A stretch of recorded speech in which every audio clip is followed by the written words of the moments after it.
all right. Positive energy all the time. Here we go. Rep your city, rep your city. Everybody on Facebook, Twitch, Kick, YouTube, and my other Facebook account. I am representing Chicago, Illinois. Come on in, come on in, come on in. Here we go. Well, let us know where you're from. It's always good to let the people see all of these different places. We got Chicago in the building. We got Toronto in the building. We got Pittsburgh in the house.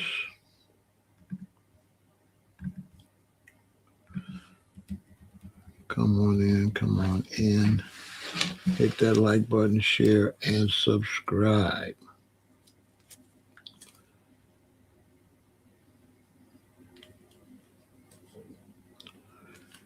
Here we go.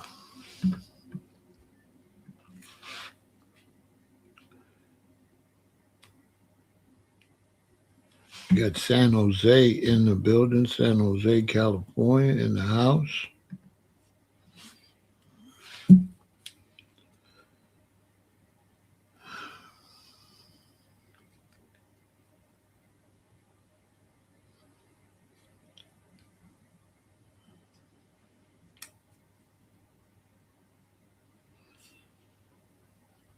I tell you.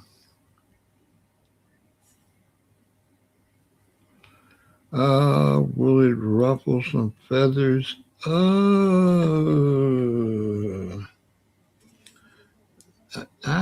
don't know. It could. It could. I don't know. It could.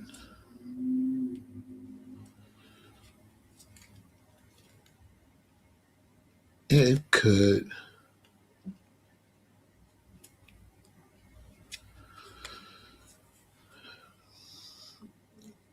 You know, G-Bro, it could.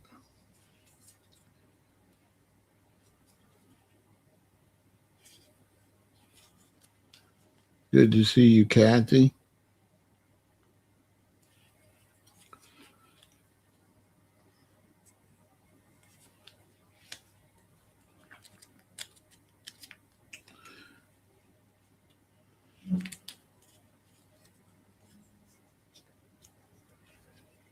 Oh, yeah, I'm going to talk about that. I was watching Roland Martin. So I was watching Roland Martin. We have Shreveport in the building. Much love, Kathy. Tell your husband I said hi. I'm glad he's doing all right. Yeah, I was watching Roland Martin. I wasn't going to go live tonight, I don't think. I don't think I was going to go live tonight.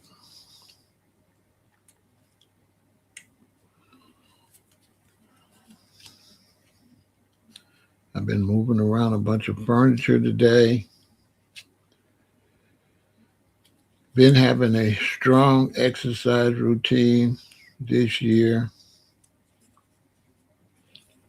So I've been sleeping a little more than I usually do at times. And sometimes when I'm chilling, I just don't feel like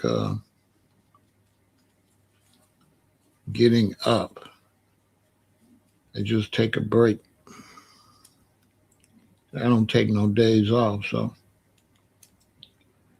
I have to take some days off.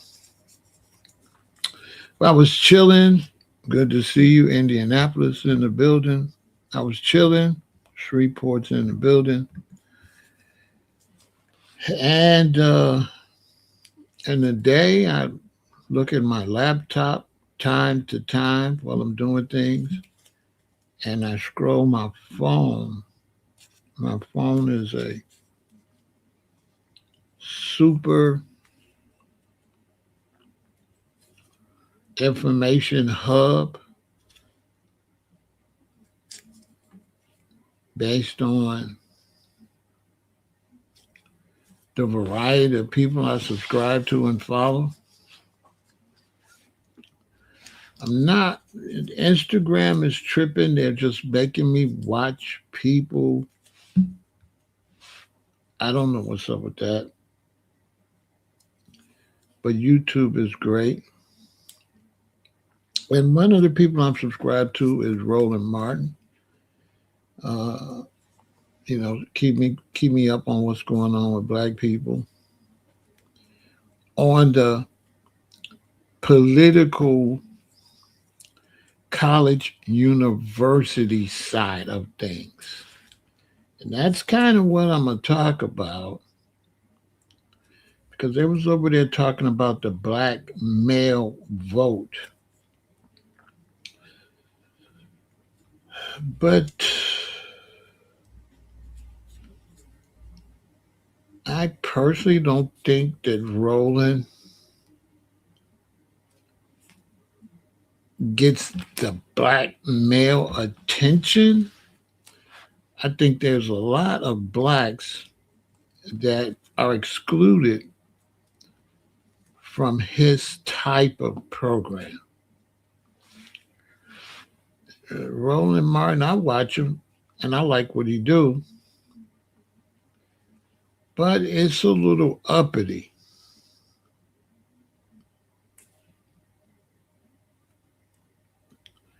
You know? So I'm going to talk about that because they're talking about the black male vote. And I don't think he has a black male audience. I wouldn't call it that. I would call it a college audience, university audience, uppity Negro audience. I would call this platform because they were complaining about votes, but votes. Uh, Votes are everywhere, so you can't be in a niche and get and talk about votes like you're really trying to get the black male vote when you don't cater to the black male. So we're gonna get into that. So I just wanted to talk about that because they were talking about the black male vote and how the elections are going crazy.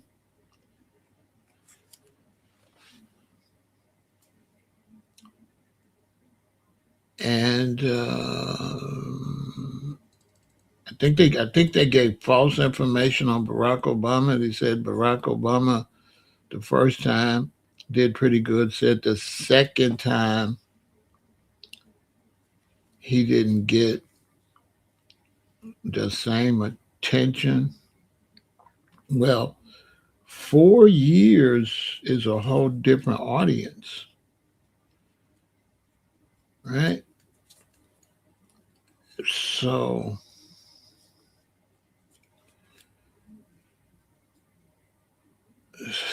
we're going to talk about that. So he had a brother on there.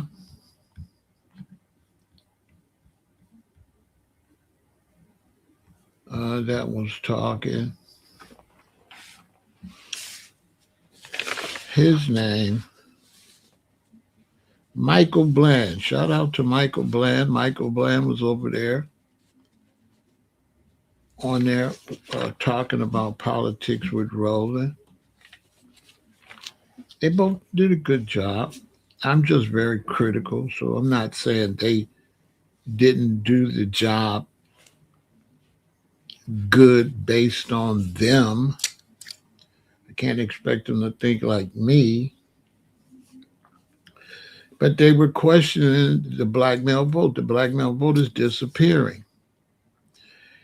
And a lot of the black male vote is going over to the Republican Party.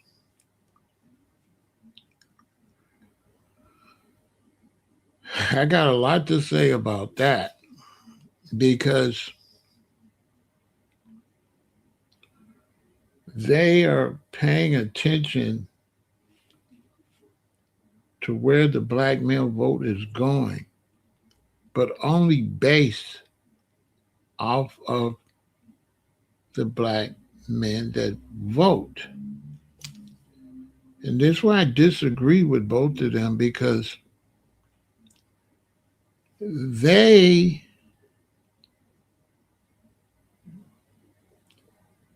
they are only for a certain group of blacks.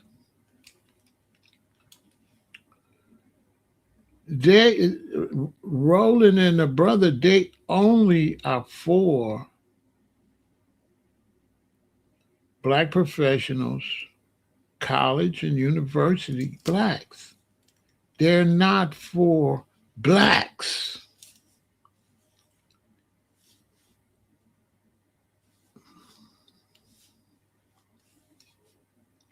There's a demographic of black people that are underserved and never talked to,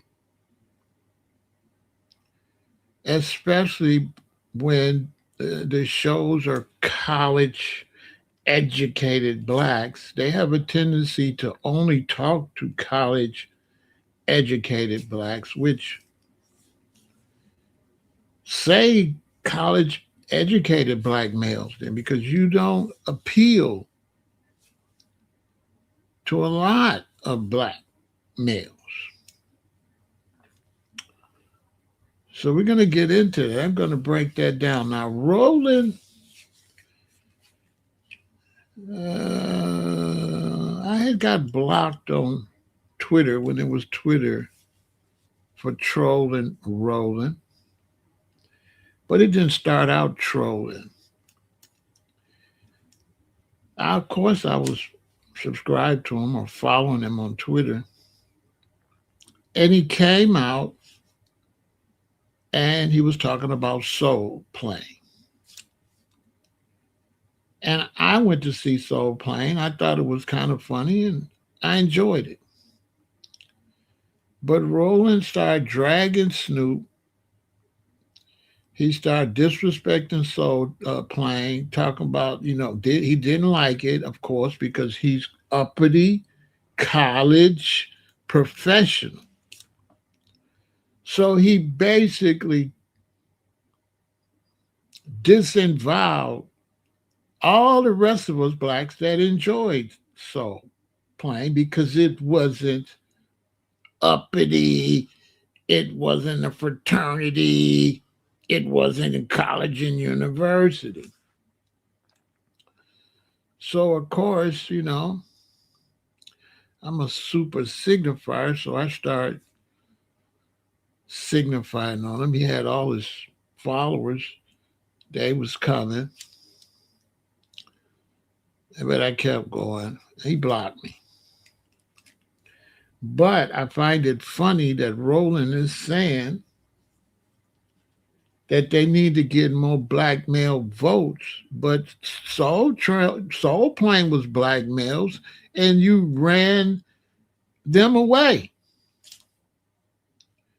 This is what's phony. This is what Roland is. This is what's phony. They talk black, black, black, but it's not really black. It's a certain category of blacks they cater to. They don't. Roland does not cater to black people. He only caters to the frat fraternities, sororities, college, business professionals. He doesn't appeal to all black people like that. It's that he's uppity, pompous. And so they want to know where the votes is at. What do you mean? How many black people that watch Soul Plane that enjoyed it? You don't want their vote? His shows is always uppity. His shows is always stuck up blacks. None of them blacks over there. Nobody on his show knows what the hell they're talking about, including him. They do not represent black Americans. Now, I know, He's got like 1 part Haitian, 3 parts Black American. All right, cool. But he does not represent foundational Black Americans or Black, no blue collar, 100%. No blue collar, none of them that's at the bottom. Like, just because I'm out of a job, I can still go vote. Just because I'm in the streets, I can still go vote. Just because I got fired, I could still go vote.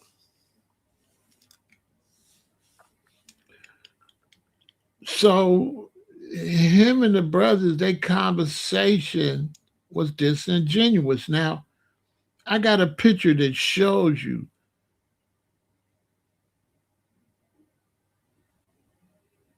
how they want to portray Black men. Now, to me,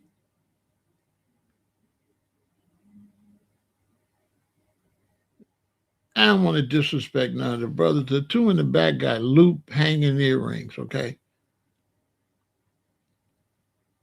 Everybody they got a suit on. Look, Inspired Black Men Day. They got the suit on. One in the front got the blonde hair.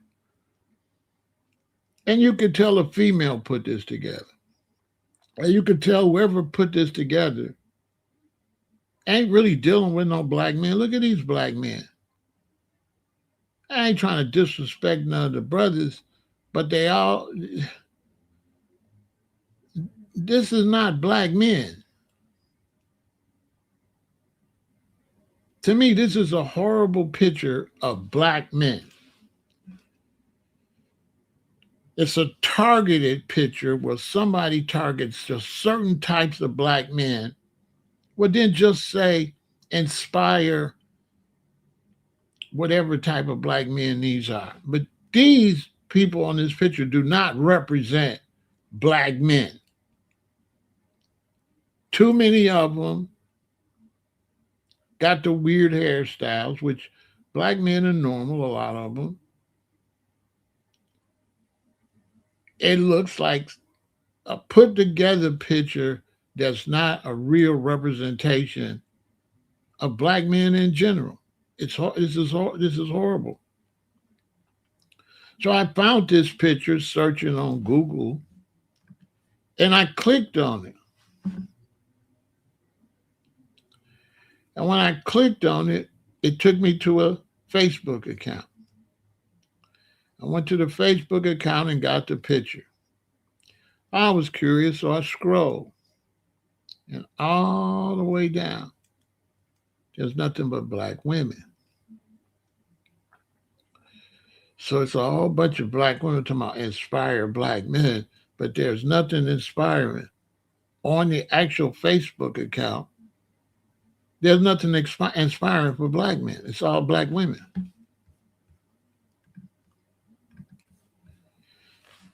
It's all Black women.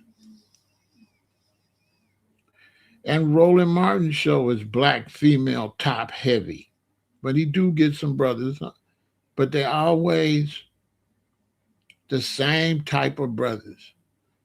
Every Black male come on this show is a photo type. There's never no regular Black men. Roland never talks to no regular men, no regular people. Everybody's got to be some type of fraternity, some type of college, some type of unrealistic accomplishments that don't really represent the total Black community. It's always a uppity type Black. It's always some uppity people. It's never no regular people. And then Roland, although I watch him and I support him, he talks too much. Here I talk a lot, but I don't have guests.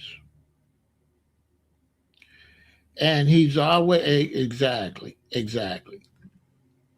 He runs his mouth. They don't even need to be on there because he overtalks them. He just pushes his thoughts all day. And he's talking about we need more black male votes. Well, for him to be one of our main newsmen, he ain't going to bring in no black votes. Now, if Roland has a show where he's highlighting mostly educated business type blacks,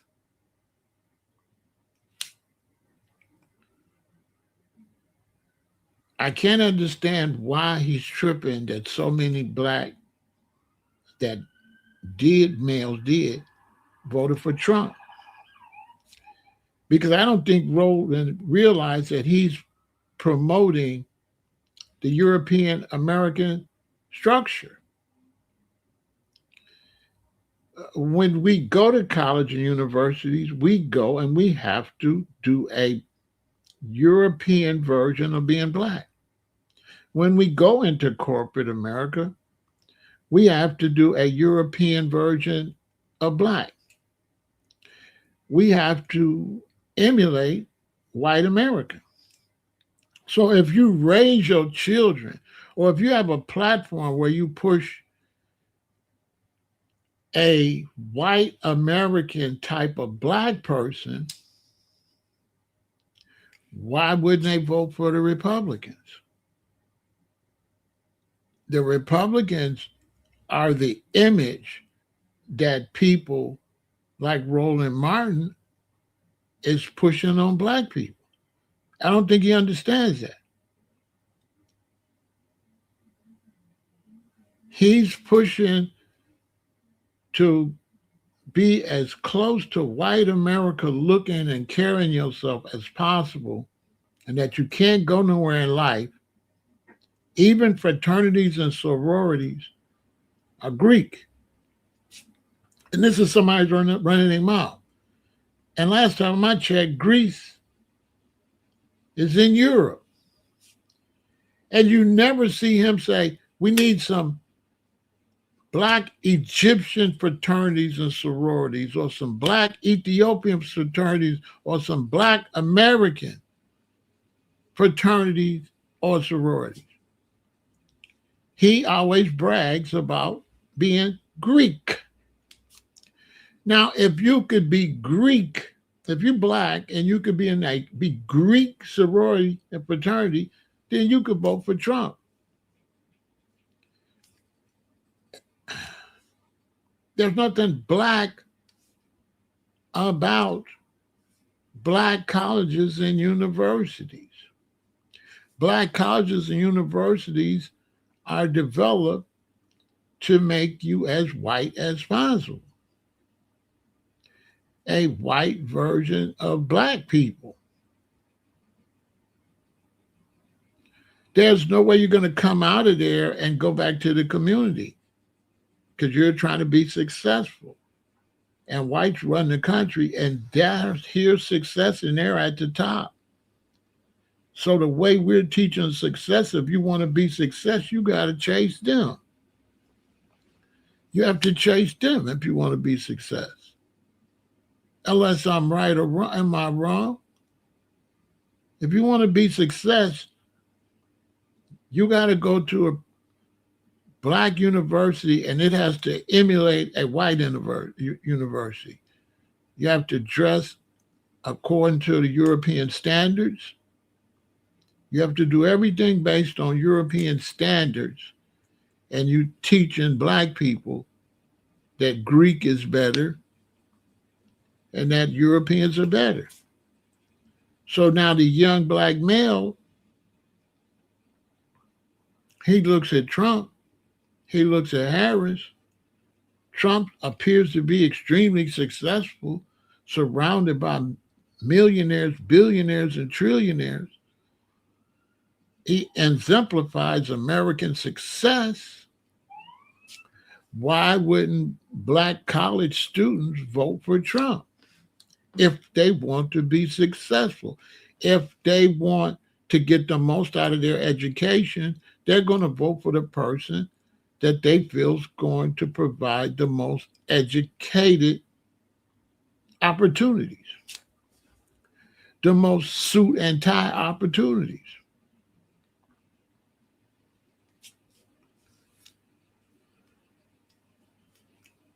Harris let me down. I campaigned for her, so I couldn't just drop. I just couldn't leave her. So I just stuck with her. But I didn't really like her once. I didn't know she was going to do what she did when I campaigned for her. But when she brought out like Cardi B and Megan Thee Stallion twerking, it's like, what the hell are you doing? What type of college educated black person that's trying to go into corporate America is going to respect you running for president and you got a chick twerking? As far as most, if I was college educated, uppity, trying to make it in the system black person, I would say that Megan Thee Stallion disgraced my wife, disgraced my daughter, disgraced my mother, and running for president and used the worst example of a black woman. Because if she wanted to use, she could have used a female rapper, but she could have used a conscious female rapper. She didn't have to use the stripper kind. I'm not going to hate on, I'm not going to stereotype female rappers because there's a lot of female rappers that rap a bunch of positive uh, stuff. But she didn't just get a female rapper, she got a female rapper stripper type. It's not the fact she was a female rapper, it's the type of female rapper she was. That was the problem. So a black man, he's gonna look at that if he's trying to be a business professional. He's gonna be like, this is anti-professional. And they're gonna be appalled that you took that up to a university and college in front of the university and college children. You see? So that's why they lost. People going to go for the economics. They're going to always go for the money before the talk. Not to mention Harris wasn't a good tacticianer because she shouldn't have ran unless Biden stepped down as president and made her president. She should have cut a deal. So when they asked her would she run, say, not unless he stepped down and make me president. I'm not going to try to win no election in no 3 months, 2 months, 3 months. No, she shouldn't have did it. Biden played her like a fool, was too sick to run, but wasn't too sick to step down and let her be the president. If you don't want to let me be the president, don't throw me out here at the last minute to run against somebody that you already wasted a bunch of time. You already been running against Trump. You already dropped the ball at the debate. And you want me to come and fix all that? The only way she should have did it is as president. She didn't play hardball. So I really doubt if she had the ability to be a great president because she didn't play hardball.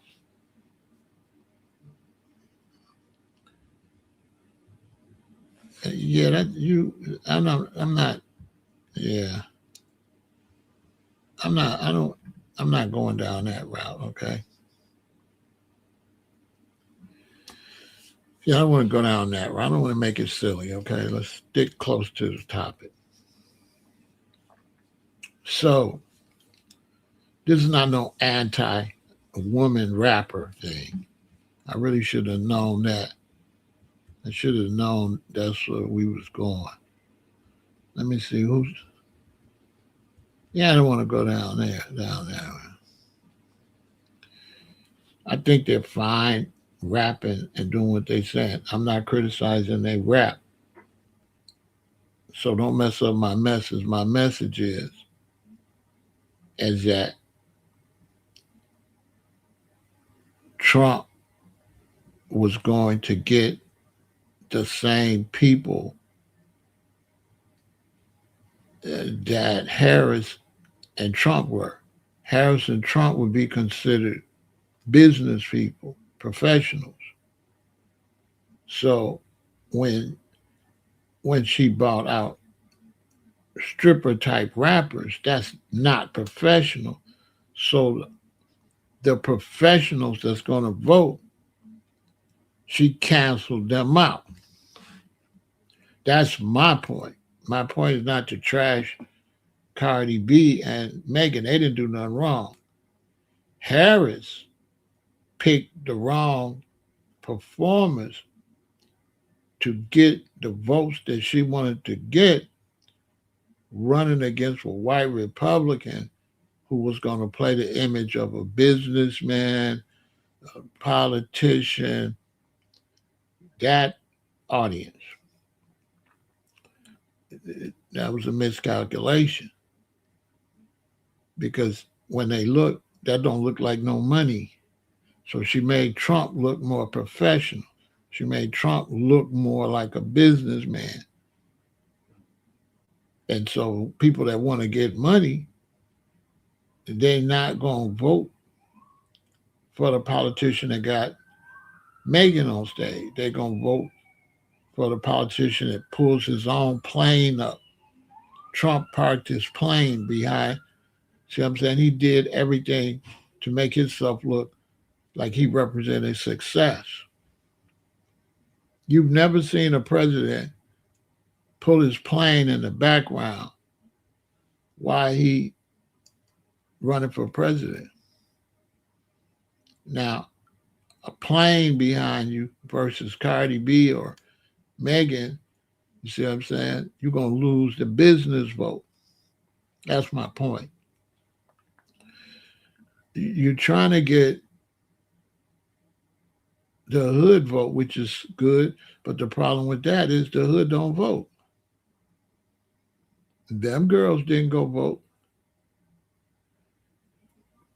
I bet you a small percentage of Megan and Cardi B female fans voted.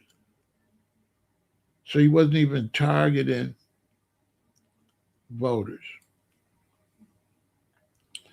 But they were talking about that the black male vote is missing, right? And they're saying that the vote they're missing is 18 to 45. So they're saying that blacks between 18 and 45 black males are not engaged with the voting. And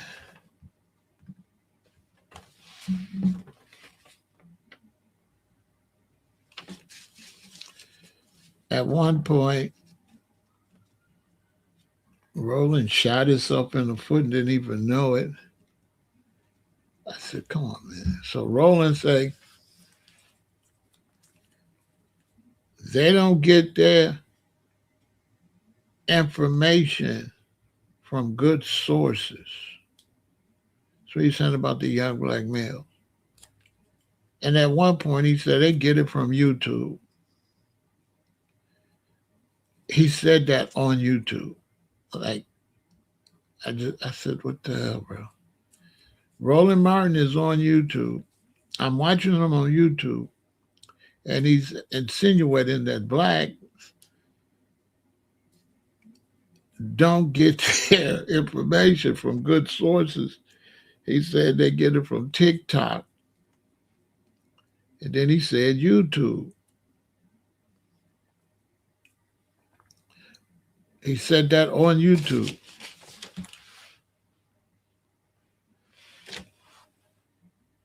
And I think he tried to fix it, but bruh, I know you ain't on YouTube saying black people don't really watch good sources of information. They on social media and YouTube. Now,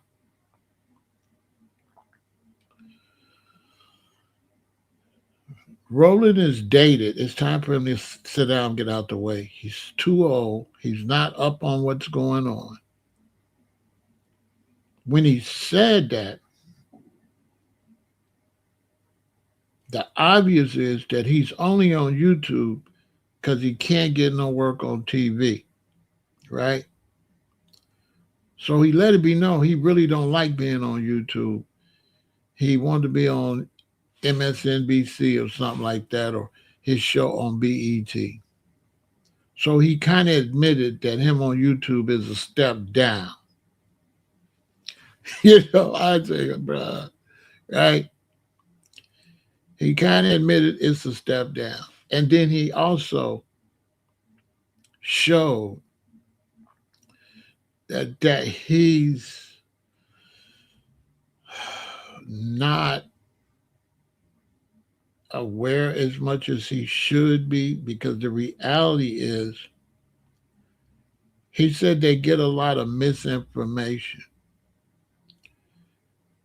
Mainstream media has a lot of misinformation. Social media has a lot of misinformation, but mainstream media has some good information, but social media has a million times more accurate information and variety than television. And Roland dated himself because all information is on social media, including the information on the TV. So when he compared, he said where they get their information from, those places that he insinuated are better to get information, all of them are on social media.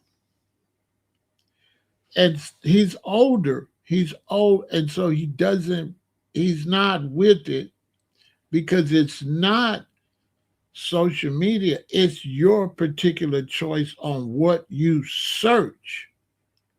So a lot of people that cook would disagree with him, because if you want to learn how to cook, there's no better place than social media. You can't find the amount of information on mainstream media that you can find on social media. So he underplayed social media, which in reality, there's more information on social media. And he dropped the ball. He dropped the ball. And he kept saying they get a lot of misinformation, like the misinformation he had just given them. He gave them misinformation that hurt his own channel, basically saying they're getting false information on YouTube, and he's on YouTube.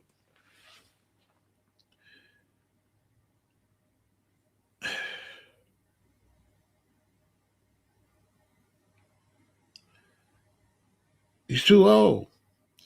And then Roland is not appealing. He's too pompous. He talks too much. He overtalks his guests. He only brings on one type of guest. He doesn't bring on any regular black people, ever. Roland never brings just regular black men or regular black women and let them talk. It's all, you got to be somebody. You got to have a book. He's trying to be like white media.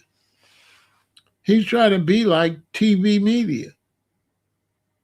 So he's not really taking advantage and opening up the playing field.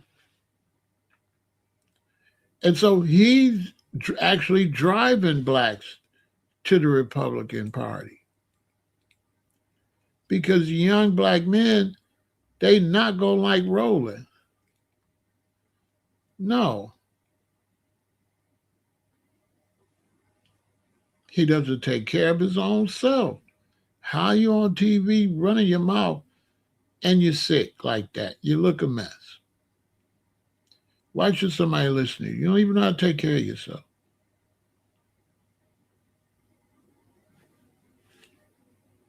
You're way overweight. He doesn't have a neck anymore.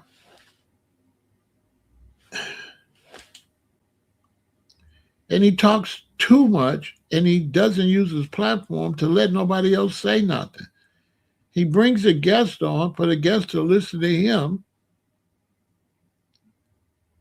the most. Every guest he got, if you took a stopwatch, two stopwatches, and click one when Roland talked, and then unclick it and click the other one when the other one talked, and did it back and forth, when you got through, Roland would have all the talking time. He just bringing people on for nothing. And he's forcing people to agree with him. And he only bring in people that's kind of going to agree with him. It's not open like that.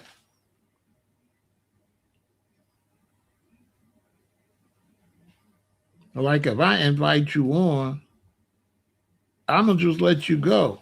I mean, I'm not going to bring you on and then try to referee what the hell you're saying.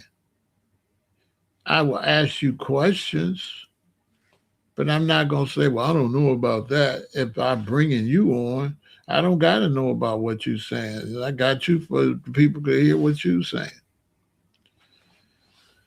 So he brought the brother on, and they were talking about the black vote and that they're not going to be able to get the black vote. And a lot of this came from an article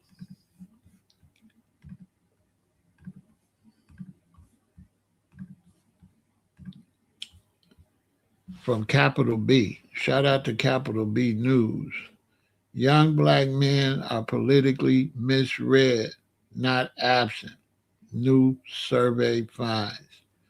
A survey of 1,600 young black men finds campaigns ignore these key voters who value democracy but feel unseen by both parties. Now,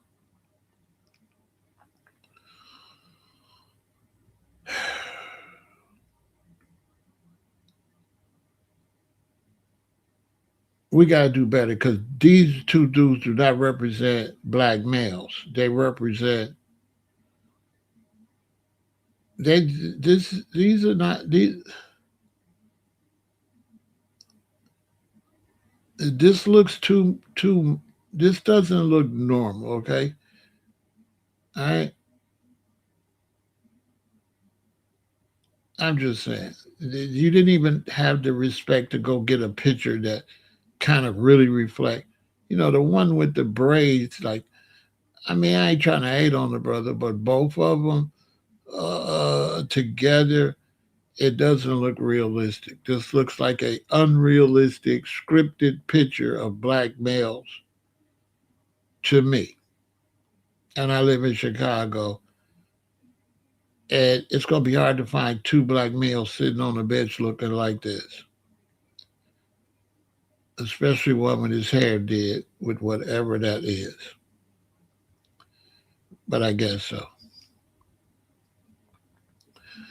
So he's saying black men aren't politically checked out. They're just being ignored. Black men are not politically absent. They're politically misread, said Bland. And this the guy that was on the show with Roland. The assessment comes from New Poland. His organization commissioned, which is one of the largest dedicated surveys of black men in recent years. The findings paint a portrait of an electorate that values voting and the political process, but remains unconvinced that either major party is speaking to them. The survey of over 1,600 registered men voters, 18 to 45 across 6 battleground states, found that while 92% say voting is important, A little more than 1 in 4 said they are uncertain or unlikely to vote in the 2026 midterm. So if you're talking to them and they're telling you they're unlikely to vote, but you survey 1,600 registered black men voters, this survey is not done well because you should have also surveyed those that don't vote. Duh. Because these you survey said they're going to eventually be not voting. It says right there, said they are uncertain or unlikely to vote. All right, how many other people didn't vote? You didn't talk to them. So the survey is whack, okay? This survey is trash. I don't even got to read no more because you did not interview black men. You interviewed registered black voters, which what the hell kind of survey is that? He interviewed registered black voters that told him they're not going to be black voters. I guess so. I don't know. I don't know. And so him and Roland was up there. They both was too old and washed. Now, I'm 68. But them brothers was too old. They washed. See the difference between me and them? I would bring some young bucks up there. That's the difference. I bring some young bucks. I get them from the rooter to the tutor. I bring all the different brothers. I talk to everybody. These are Roland and the brother is some uppity Negroes that tried to find some baby future uppity Negroes and then try to speak on black voting and talk to the whole black community when they're going just to colleges and universities. They ain't talking to nobody else. That's why they never know what the hell they talking about. The conversation was ridiculous. Seriously. He ain't even have the decent enough to take pictures of brothers that look like regular. You know, he went and took pictures of somebody just got out of high school that's up at the school with their hair done. And them two dudes don't represent black males at all. We got a whole lot of different type of black male. Where you find them ones at? He went and talked to some models, right? So the talking heads is some cornballs. They some cornballs. They some get an education, blacks, right?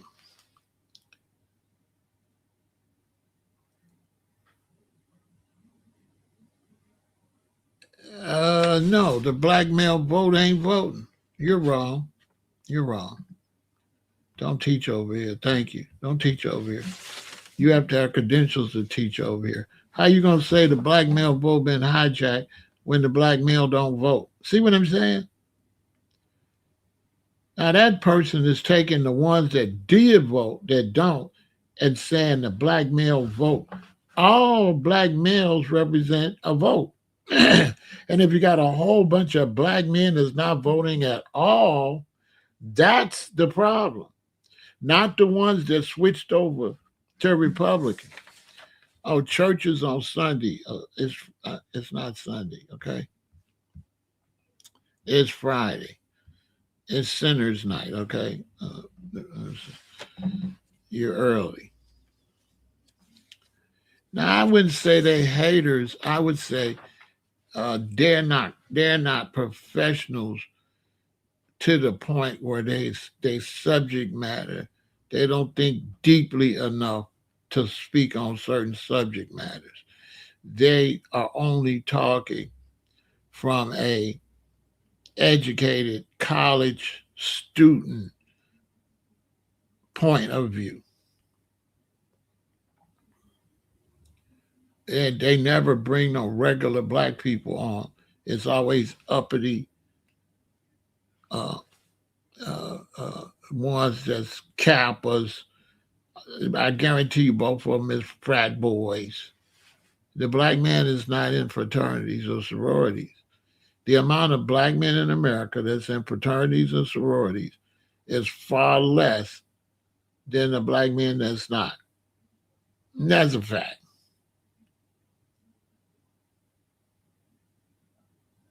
Far more black men don't go to college than do go to college.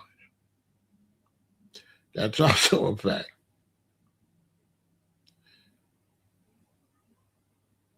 That's an absolute fact.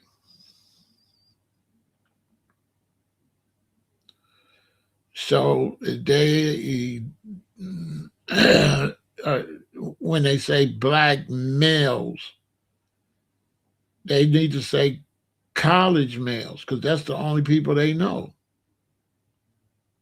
They are not at all, they don't have any boots on the ground.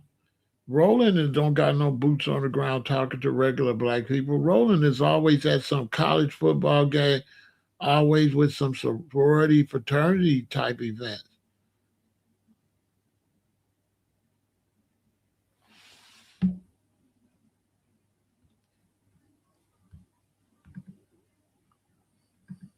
I don't got, bro.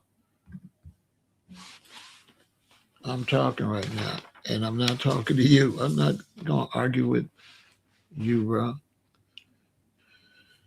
I'm not gonna waste my time with part that you don't understand. I'm gonna stay what I'm talking about. I don't know you. Go get you a channel. Do like what I do. Don't try to be no journalist in the chat. Okay. So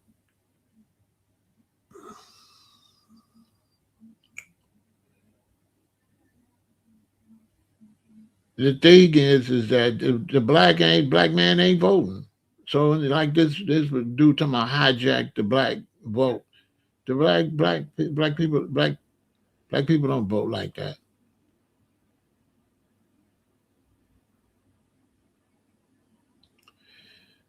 I was there when Obama for the voting here in Chicago when black people went to vote, and that amount of black people that voted for Obama was a lot, but not compared to the amount of black people live in Chicago. The amount of people that vote is a small amount compared to the population. Let's just start right there. So if you want to talk about voting, but you're not trying to get the non-voters in, but you're just trying to argue between the ones that are voting, to me that's a failed strategy because somebody will vote 2 years and then never vote no more. So you can't depend on that demographic.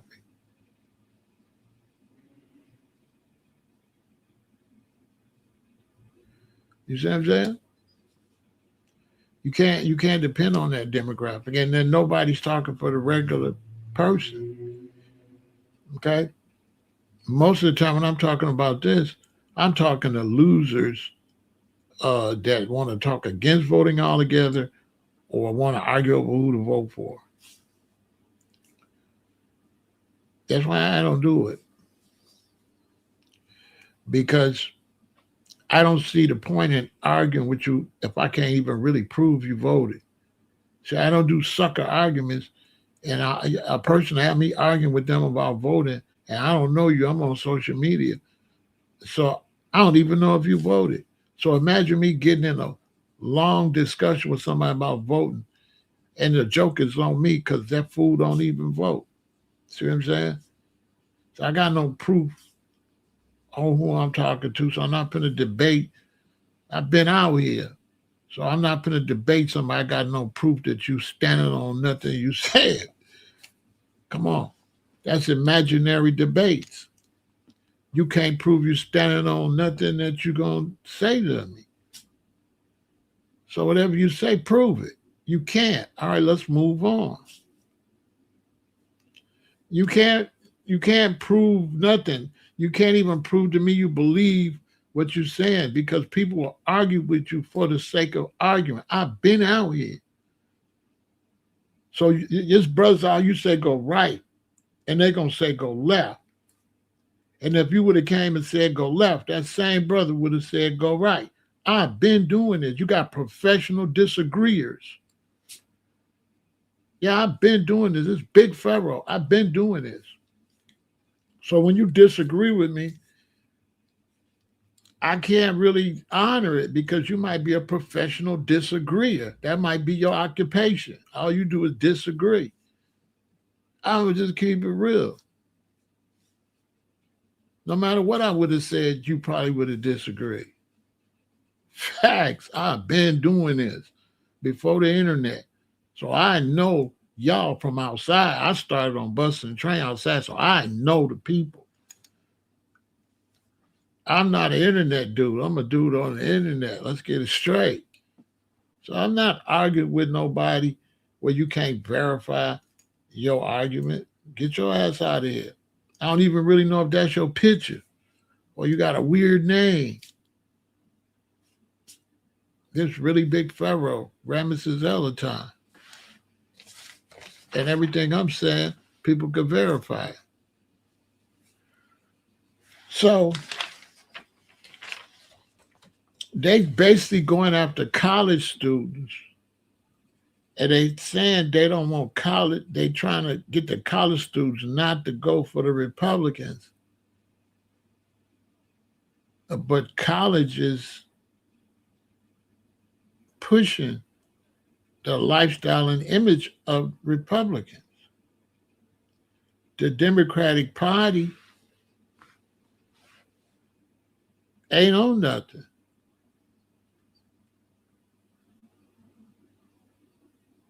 They don't have a cause. Obama won first because he was black, second because his mother was white, third because his daddy was African, right? Fourth, because he wanted to get the youth vote. He was young. Fifth, people thought he was going to legalize marijuana.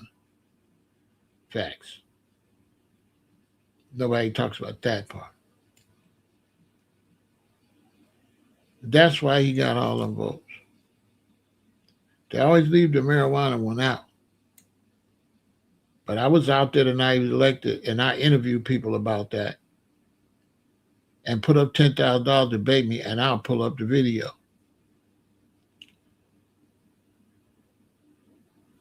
I'll pull up the video, and I'll show you. I got the footage. Because we was asking him, do you think you're going to legalize it? That was a big deal at that time. You notice how that got buried? You notice nobody talks about that? One of the big political subject matters when Barack Obama ran the first time was the legalization of marijuana. That is a fact. Yeah, you ever hear anybody else say that but me? That's a fact, though. That's what people thought. That's a fact. He got millions and millions of votes based on that. And you notice, when he won, was there any dispensaries? Checkmate, right? Were there dispensaries in 2008? No. No. Might have been a couple in California, but they were illegal. There were no dispensaries everywhere until after he won. That's a fact. That's why it's not an issue no more, because they got it.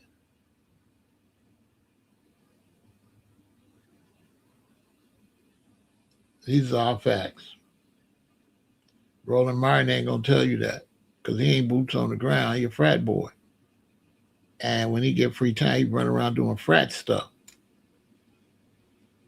He's not really around regular black people like that. The Negroes, they only hang around Negroes. And I mean that these uppity, educated types, fraternity, sorority types. They know very little about the average black person. They only know about their own type. They don't know nothing about the average black person. They don't. They stay in a clique. Most of them don't even know nobody live in apartments and stuff. They all got to have homes. That group. They can't relate to people in one bedroom apartments, studio apartments, two-bedroom apartments. They don't talk to people like that. People like that not even in their circle.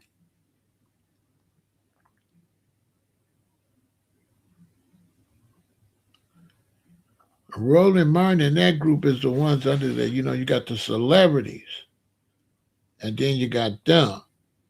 Then you got the rest of black people. They the ones under the celebrities.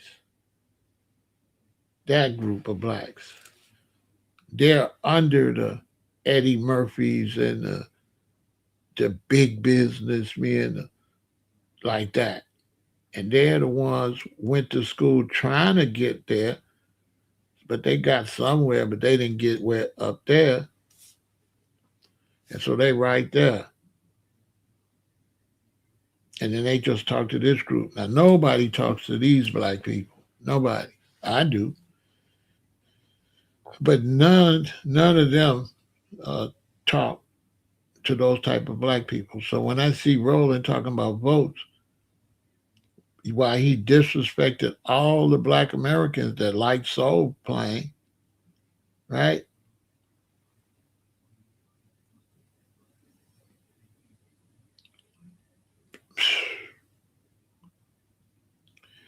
Yeah, I got videos that out there. Rest in peace to Eddie Left. I'm really the man.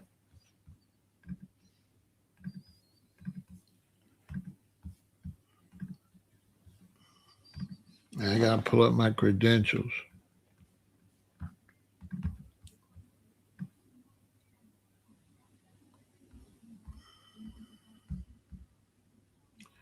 Right quick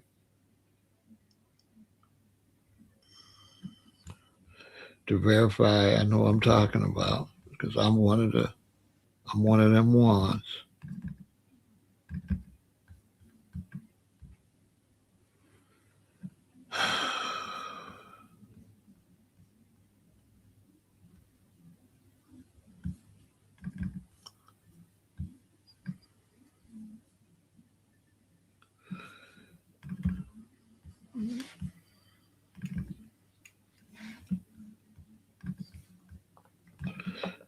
Rest in peace to Eddie Left. Had all that one of the biggest growers in California. I took this picture. This is one of the first dispensaries up in Sacramento, right?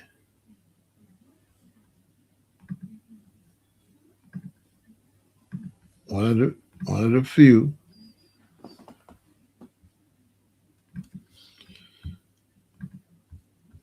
R.I.P.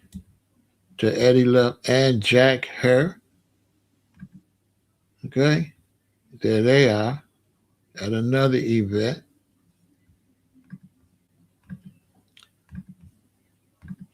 So everything I'm saying is legit, 100% accurate when it comes to that, as you can see.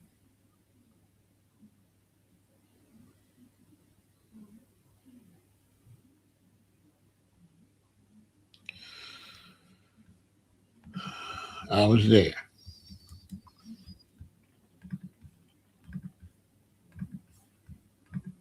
That book's coming after my autobiography. My 420 book is coming. That's going to be crazy. So those are two of the leaders in California at the time. And I got to also shout out Dana Bill in New York. Free Dana Bill. He just got popped off with some more LBs again.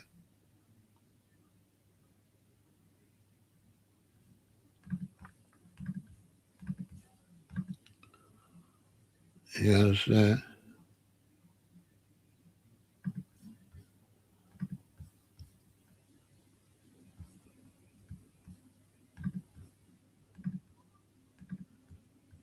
Rule the world records, baby. Ah, you see, I got the young brothers getting magazine covers.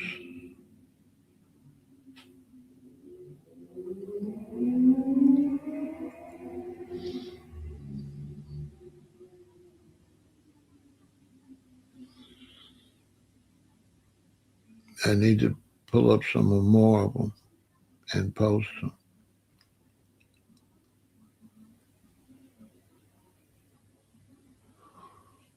I really should put all the covers over here.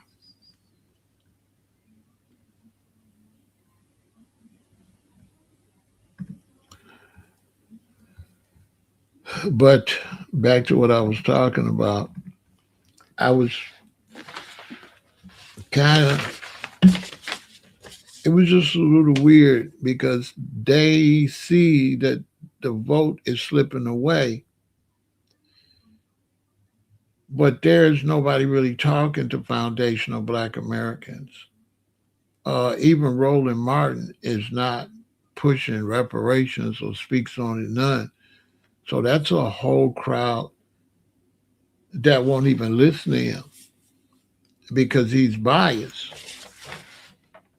It's clearly, if he's into journalism, but he doesn't do no journalistic conversations about reparations, then Roland Martin is a fraud. He's not a good representation.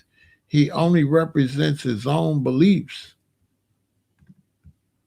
Because I don't know how you could carry yourself like you some type of source of information, but he never has any information about reparations. Never. It's never a title in none of his videos or nothing. So he's not really legitimate like that. He's one sided, biased, aging, old, and out of tune with reality. The man he interviewed,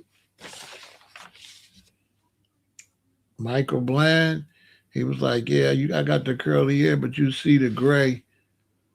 You know, yeah. They only bring one type of person and talk one type of.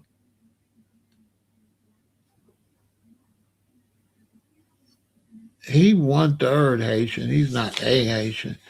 He's 3 parts Black American. Only one of his grandparents was Haitian. The other three was Black American. So that's not really accurate. You know what I'm saying? If my grandfather's Haitian on my mother's side, and his husband's a Black American on my daddy's side, they both Black Americans. Am I a Haitian? No. So he's not a Haitian, actually. He has some Haitian descent, but he's not a Haitian. It's false information. 3 of his grandparents is foundational Black Americans. Am I right or am I wrong? Go do your research. Only 1 out of the 4 of his ancestors was from Haiti. Does that make him a Haitian? No.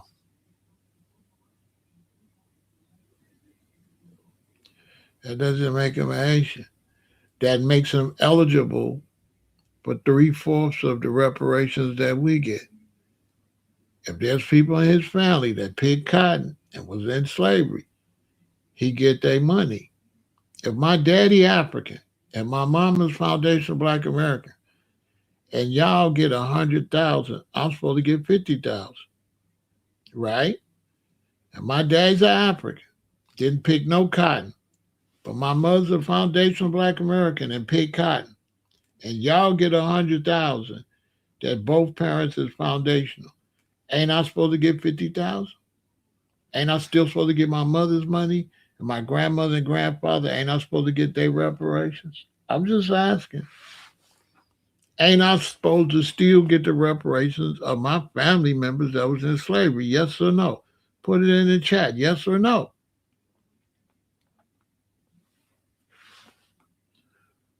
Like Lord Jamar, daddy is from like somewhere else, and his mother's Foundation for Black America. He's supposed to get half. You understand? He's supposed to get. I just ask yes or no. Say yes or no. If your daddy, Renee, if your daddy was from Africa and your mama was from America, are you supposed to still get your mother's money for slavery? Yes or no? Yes or no? You, Renee. If your daddy was African and your mama went through slavery and her family, are you supposed to get your mother's money from reparations? Yes or no? Just give me a yes or a no. Let me see if you're intelligent. No. Oh well, you're not that smart. You're not that smart. Reparation goes to whoever was in slavery. She said her mother just don't supposed to get nothing. She said that's all I need to know. You know, I just want to see if you're intelligent or not. You're not that intelligent, and there need to be a better job teaching these people about reparations. Reparations goes to the descendants of slaves. She said if her mother's a descendant of slave, just because her mother married an African,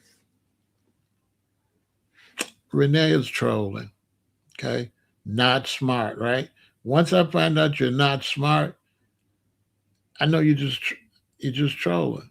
Renee is not involved in the reparations movement at all. Renee is involved in the tether movement. She's one of them people that just troll tether. She's not interested in reparations. That's why I put that test out there to see if she just showed. She said no, she's not supposed to get her mother's and her grandmother and grandfather's money. They don't get nothing.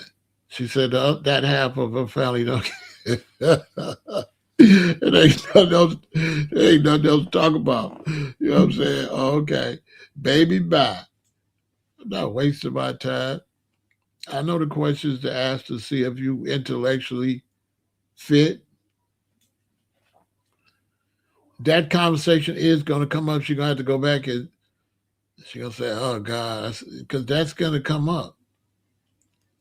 Either everybody in slavery get their money or they don't.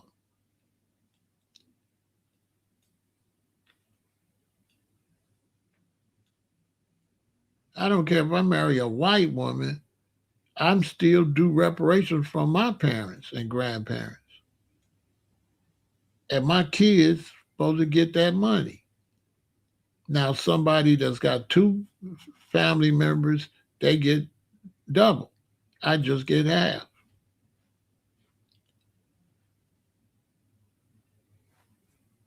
It's real simple. Or it could be a quarter. It all depends on how far I go back. But the money got to go to the descendants, and descendants could be mixed. You can have mixed descendancy.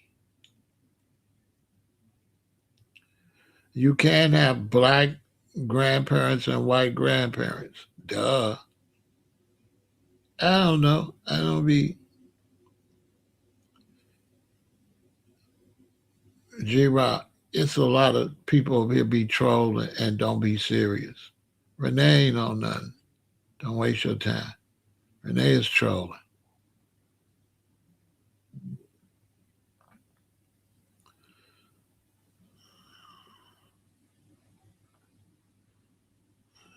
You tell her. Well, I gotta tell her.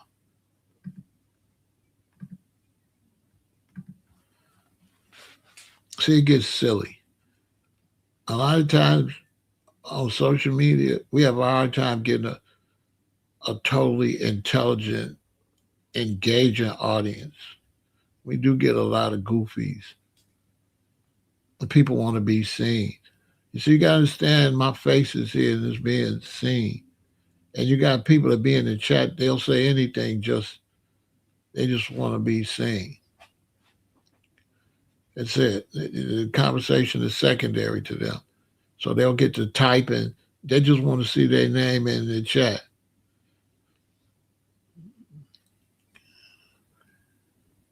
Yeah, serious. When people start, yeah, sometimes when things are serious. You ever heard of the saying, it's not a laughing matter? I know situations where the wrong joke, here in Chicago, the wrong joke at the wrong time, it won't go over well. Some of you brothers don't ever go to the penitentiary. I never been, but I know I can survive. If you like to play a lot, it ain't gonna go good for you. Because you gotta know when to play and when not to play. And so anytime it's a serious conversation, you got jokes, I guess. But when it gets to rolling, I'm just was kind of disappointed in him, and it's time for him to retire. He's not helping nothing. But I understand he's making money, paying his bills. So I understand that his internet is how he eats. So I can't hate on that. That's how he makes his money on the internet. So he gonna say whatever. And as far as the hustle go, it's a good hustle if he catered to Negroes like that. They're gonna watch regardless. He got a big fan base because he have Negro conversations. It's a whole bunch of alphas and kappas. It's a lot of them. So that's a good hustle. You know, that's basically where he gets his fan base from. Sororities and fraternities. He just be talking to other stuff, pretending. And that's why he's always going to them games, going to those college events. That's where his audience is. But the black college group, they haven't done much. They haven't done much. They basically, the black business professionals and the black sororities and stuff, to see them complaining about blacks voting for Trump when they are those type of blacks is a little weird, because they are the crossover blacks. They are the blacks that want to be white. And so it's hard to see a brother call himself Greek uh, come down on blacks that vote for Trump. You Greek, bro. You not black. You Greek. And Greek is not black. And so you just sold out your heritage when you join a fraternity and a sorority. What's the difference in a black Greek and a Trump voter? I'm confused. To me, you got every right to vote for Trump. I don't look down on blacks that vote for Trump. Uh, why wouldn't they vote for Trump when you had an imbecile like Biden in office? And it's just like these Democrats. I don't know what's wrong with the Democratic Party. They're not honest. If the Democratic Party was honest, they would have made Biden sit down before he gaffled at the debate at the last minute. Everybody knew that man wasn't qualified to run for president, and they was going to let him run anyway. And you didn't hear Roland say anything. He supported Joe when he should have told Joe to sit down. So now you mad? Everybody flipped to you talking crazy because people flipped to Trump when your choice was Joe Biden and you didn't make him sit out. The black Democrats let Joe Biden stay in there when it was clear he wasn't fit to do the job. And that's the problem with these black Democrats is that they do anything for the Democratic Party. And they talk all this black stuff, but they'll get behind any Democrat that ain't even black. And they never stand up for us to get nothing from the Democratic Party. We don't get nothing for the Democrat. And then they start showing, well, the economy was this and the economy was that under the Democrats. That don't mean we got none of it.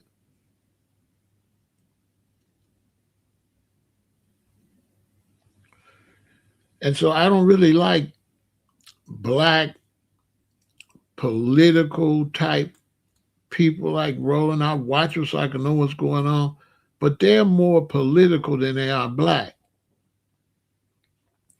He's not black. He's Greek and Democrat, then black. Because he's going to ride with any Democrat. And when he's going to start saying the Democrats, Republicans, this, the Democrats, that. And a lot of his conversations are going to have nothing to do with us, nothing to do with reparations, nothing to do with housing, nothing to do with nothing. And those black Democratic talking heads, they don't make the Democrats do nothing. What did Joe Biden do for black America? The black Democratic talking heads didn't even make Obama do nothing. It was really their fault Obama didn't do nothing. Because Obama can't do nothing. You got to ask for it so he can show the country and do it. And them people like Roland Martin and them, they didn't ask for nothing. When they got a black president, they sat on their ass and they didn't make no demands and put no pressure on the black president. How you going to put pressure on the white presidents, but no pressure when you get your own person in there? I didn't understand that. They didn't put, and Obama taking the blame for our black talking heads. That was their fault. That wasn't Obama's fault. They didn't demand nothing. You got to demand something so the president can show the votes is out there. He just saw, while I give you stuff. It don't go like that. Gays got gay marriage because they demanded it. And black people, they don't want to tell y'all the truth. They want to say Obama helped the gays. That's crazy. The gays helped themselves. You know what I'm saying? They went outside. That's how they got gay marriage. They went and got gay marriage. Did nobody give them nothing. Nobody gave them gay marriage. They went and took it. Nobody gave it to them.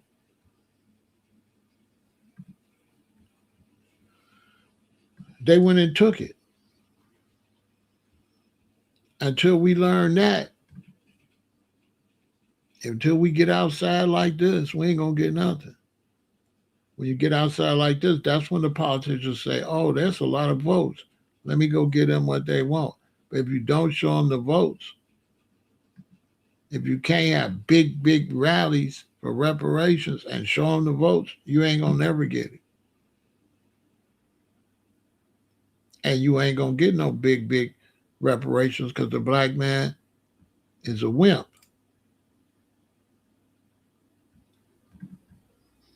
The black man in America, the foundational black American man, is a wimp. Now I can get thousands of them to be talking about tethers, but them same people that want to troll tethers, I bet you can't get them to come outside. I bet you if Tariq throw his event up in Washington, I bet you all them anti-tether people don't come. I bet you that. They're gonna all of a sudden they're gonna disappear. And wait till you get back on the internet and start back tether, tether, tether, tether, tether. But when it's time for them to do something, they ain't gonna disappear. They real good at calling names. But as far as rolling up their sleeves and getting reparations, tether is a bigger word than reparations. What that tell you? The word tether is bigger than reparations or FBA. As a fact. Out of that movement, out of FBA movement, tether became the biggest word. Let that sink in. How the hell tether? But we don't, what the hell? And then it was like, they didn't use the word right. Tether is not just black immigrants ain't tethers. Tethers is somebody that's a black from another country and they go get in United States politics and don't do nothing for black people in America. That's a tether. They tether themselves to look black to get in office. But every time it's a brother from Africa, brother from Caribbean, that's not a tether. What the hell? A brother and sister's not a tether because they from somewhere. It's the most stupidest shit. Come on, man. That's the stupidest shit ever. You gotta be kidding me. So just because somebody from somewhere they a tether, what the hell? What? That's the dumbest shit ever. So they jumped on that for they jumped on that just to be silly. That's it. That's all. Because if you ain't really about no work, you're gonna pick something silly.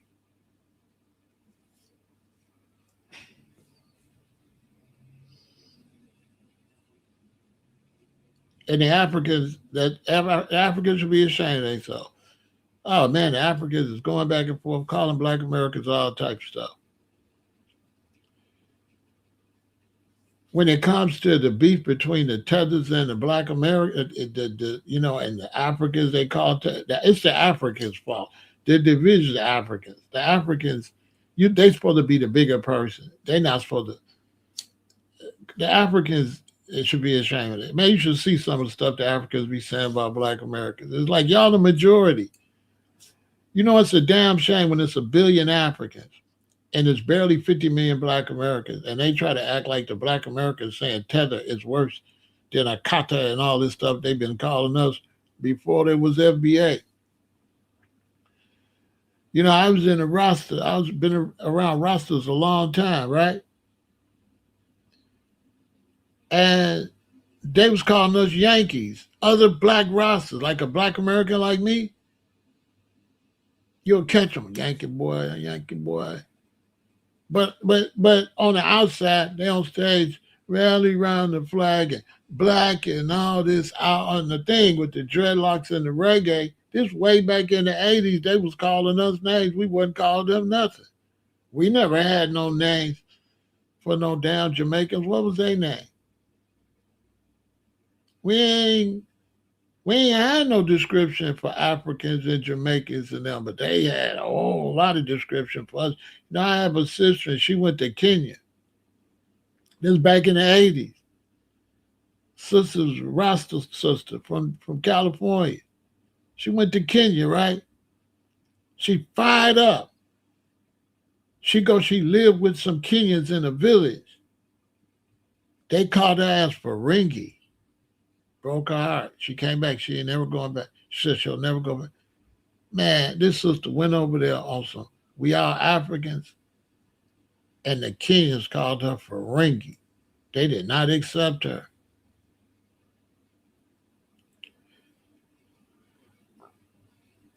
Facts. So that's why that thing going, because don't nobody make the Africans behave themselves.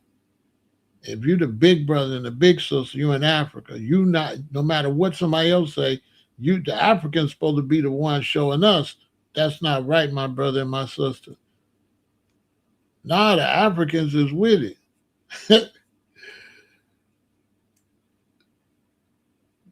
You know what I'm saying? The Africans is with it.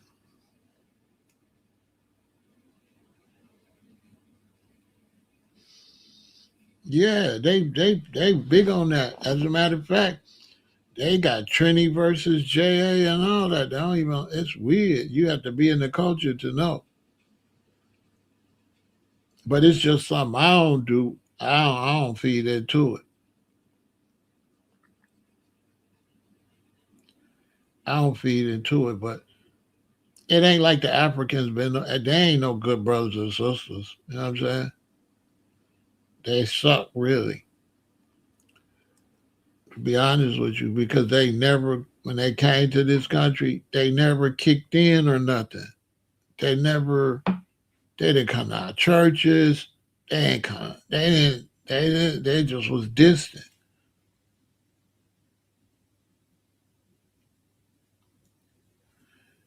They just was distant. Where did I say that at? I said they called it that. So where I said that at? Listen, if you want to troll, go get under a bridge and wait for Billy Ghost to crawl over. Okay, this is intelligent stuff. This ain't whatever you on. I said when the sister went to Africa, the Kenyans called her Ferengi. I didn't say nobody invented nothing.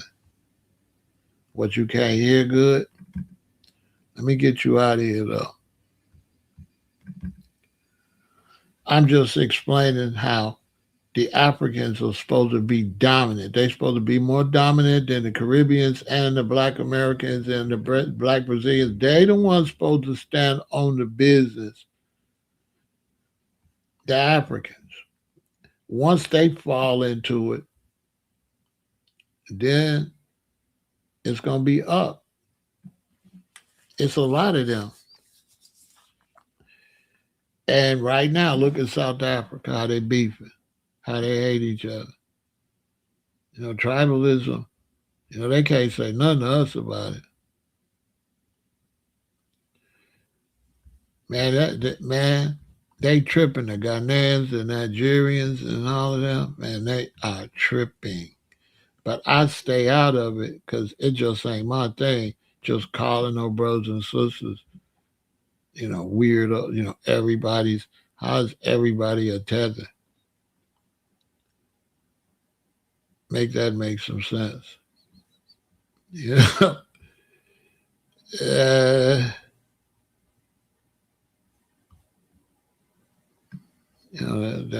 that's not cool.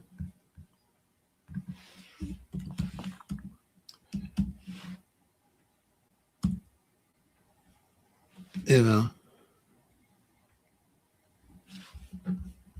we got to work on that stuff like that. Mm, it's taking it's not you can't be losing focus on reparations and get into those silly arguments when you trying to get the money from America.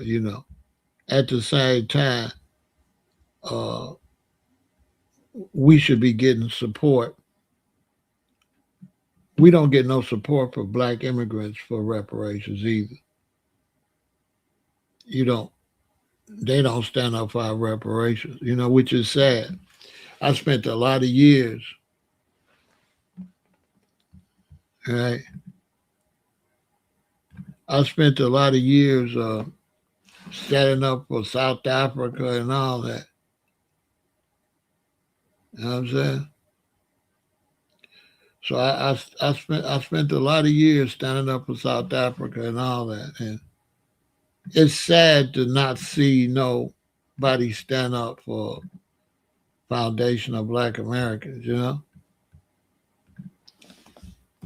It's sad. Nobody stand up for us. You know what I mean? It's like everybody want to compete with us. And nobody be standing up for us. It's sad. You would think the brothers and sisters would stand up for us. We out here by ourselves. They don't want us to be no individual, which is phony. When you see an African, don't like us calling ourselves FBA, but they ain't Africans. They Igbo and all this. It's the dumbest, you know what I'm saying? Hey, Africans gonna say don't delineate, and the whole Africa's delineated. Delineation means to describe something precisely. So how you, all these different tribes, but don't want us to have no identity. And this was the problem with black immigrants. Black immigrants want us to be Africans or whatever, but Africans ain't Africans. That's the phony shit. You know, Africans ain't Africans. A Nigerian don't consider himself no African, he a Nigerian. And not only a Nigerian specific tribe. Like Ethiopia, you got Aroma, Amhara, Tigrayan. They ain't even Ethiopians. So if they not Ethiopians, you know damn well they ain't Africans, but they want me to be an African.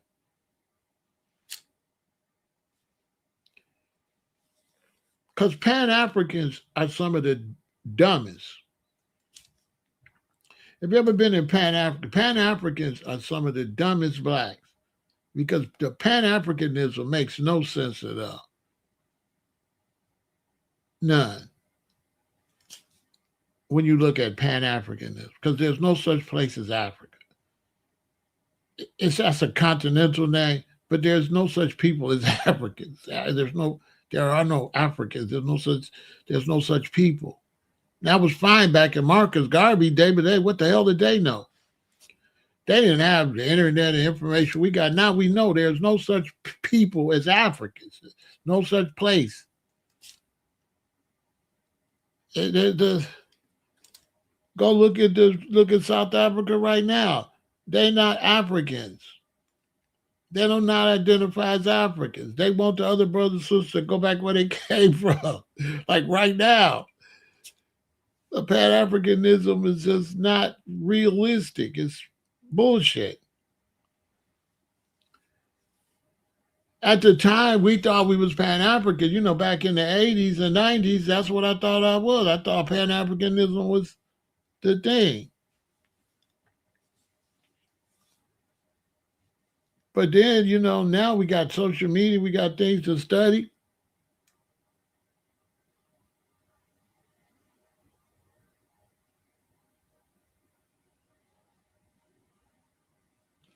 You say you talk to, how can we change that? Well, we still at the baby steps when it comes to reparations. So it's going to take a little while. It's going to take a little while to get Black Americans to understand, because everybody's just into today and nobody's really into revenge for their ancestors. Nobody's really, especially this younger generation, they've disconnected. See, when I was a baby, I was going to Alabama every year. So I've been going to Alabama since I've been born. So I seen the slavery. My daddy from Decatur. My mama from Birmingham, Alabama. My great grandmother was born in the 1800s. I used to stay at her house. So I seen the people that was right next to slavery. I know them personally. For the young generation, they think slavery is a long time ago. So that's why they think it's like a long, long time ago. So they don't understand. You know what I'm saying? And they lazy and they not united. And the young men that represent us now, you know, they the generation of men today. I'm trying to help them, but they the laziest, wackest generation we'd have never had. You know what I'm saying? Do I know what I want?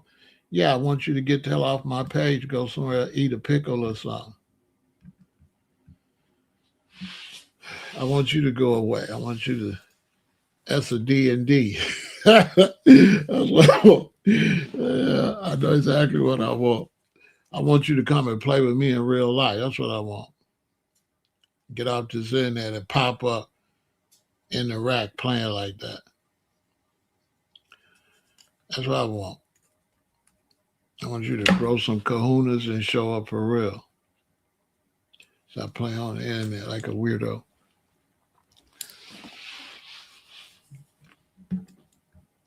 And see, this is my mother's grandmother. We used to stay at her house. So she was born in 1876. She was born just a few years after the Emancipation Proclamation. This is my grandmother's mother. I used to stay at her house. See, I'm born in 1958. She passed away in 1993.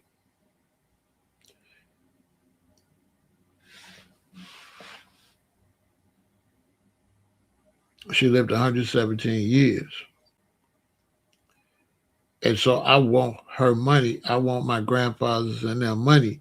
These younger dudes, they ain't connected to their ancestors. They think that was a long time ago. But I know my granddaddy, and I want their money. I look at a black man that don't want reparations as a coward. He can't never say nothing to me about no revolution or nothing at all. You're gonna let some people work your people for free, and you ain't trying to avenge them when they couldn't avenge themselves. No, I would never go to Africa with nobody that don't stand up for reparations. Why? You's a coward. You let them people rob you. You know what I'm saying? Here's my father's father. Look at his condition. My daddy born in 1931. You don't think they did my granddaddy dirty? Look at him. Do he look like he was treated well by white America? It looked like he was still trying to keep his dignity or whatever. But you can't, to be honest with you, I'm born in 1958. A lot of you blacks, y'all can't even comprehend that. You got to understand it. Like a lot of the Caribbean brothers and stuff, they don't know shit. They didn't get here till the 70s. They late to the party. See what I'm saying? So when they came to America, they came after the smoke was over. That's why so many Jamaicans and brothers from the other places, right? This why they not in tune. Because they wait till our blood was in the soil in the 60s. And then they came. They wasn't even up here for the smoke in the 60s. So that's why if you wasn't here in the 60s, you got to shut the fuck up anyway. You know what I'm saying? If you wasn't outside in America doing the riots and all that in the 60s, and you waited till the smoke was clear, and when we started popping in the 70s and you showed up, hey, you know what I'm saying? I had to tell a lot of my Jamaican brethren that, hey, bro, you came after you wasn't here. You ain't no Fred Hampton or none of that. You came after them brothers put their life on the line. You know what I'm saying? So a lot of black immigrants, my problem that they don't understand is they waited till they seen we was doing well, and they like, oh, they survived? Oh, we go to America. See what I'm saying? After the fact of the matter, I'll tell anyone to their face, what year you got here? I'm born 1958. Who is you? Because even as the kids, we fought. We had to fight. I had to fight 9 years old to walk around here. It was racist as hell. So if you came in the 70s, what the hell do you know? You came on our backs. That's why I be telling the brothers from the Caribbean Africa, don't get it twisted. You came on our backs after the smoke. Period. That's when you showed up. You showed up when the money started rolling in. You showed up. You didn't show your ass up in the 50s and the 60s, that's for sure. Well, nobody outside but us in the 60s rioting. We ain't had no allies. Who? You know what I'm saying? That's a fact. I'll tell an African or Caribbean to their face, who is who? You can't never come to Chicago talking crazy to me. This is my city. You moved here.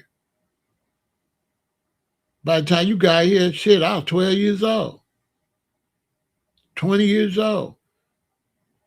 You know, so most of my brethren, most of my Jamaican brethren that moved here, they my good brethren, but they moved here.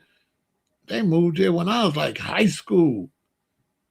And right out of high school, like I graduated 76, they moved here like 75, 76, 77, 78, 79, 80s, all through that time. They really wasn't here when it was going down like that. They wasn't here. So yeah, they got so when they come and ain't got no respect, you know, it's like y'all don't even, you know what I'm saying? To me, it's stupid. Because you come to Chicago with all that, you're going to get done dirty. You know what I'm saying? Because we GDs, BDs, vice lords, four corner hustlers.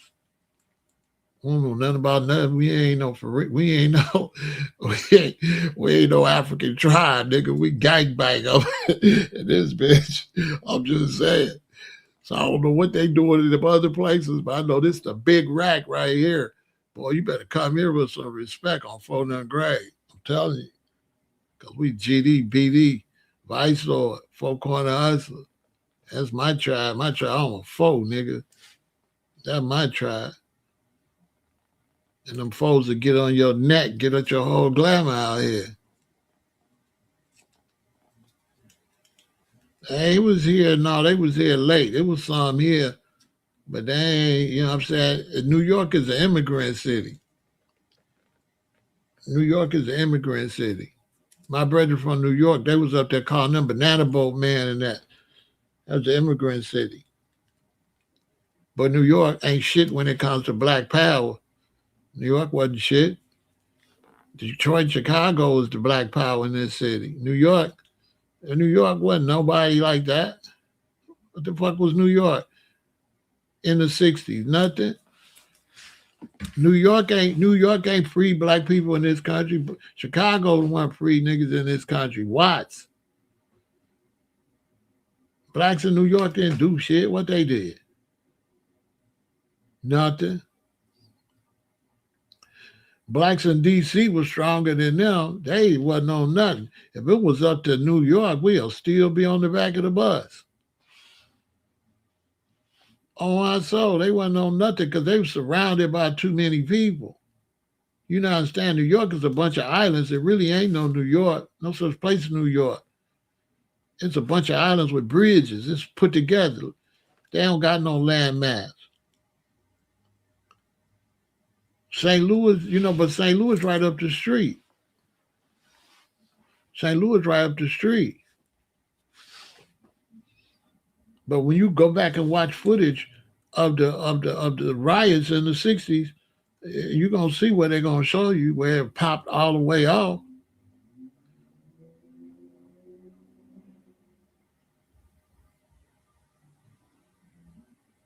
Even California was jealous because Fred Hampton and them had more soldiers.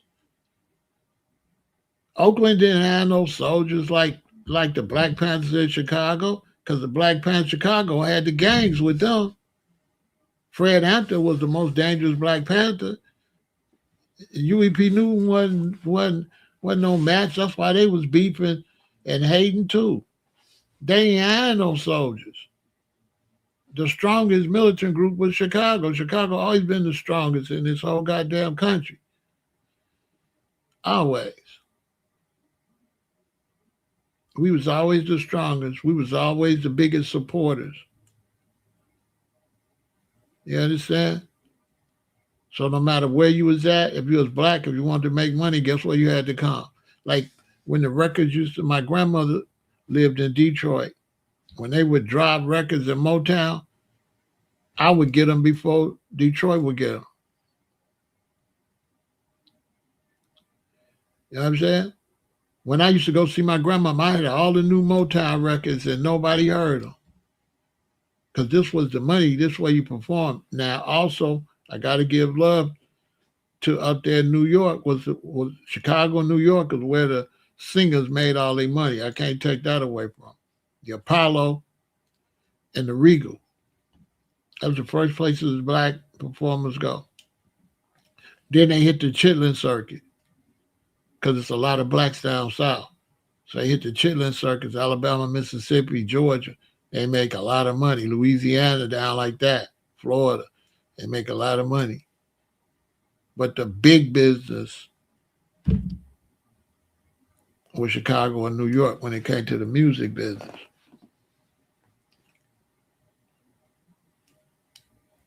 They go to the Regal and they come to the.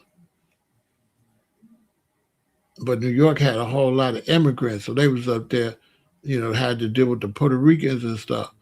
We ain't had no Puerto Ricans down playing with us or no Mexicans or nobody. Chicago's black and white, period. You know what I'm saying? Period. Ain't nobody else. You see, my brothers and stuff in New York, they had the beef with the Puerto Ricans.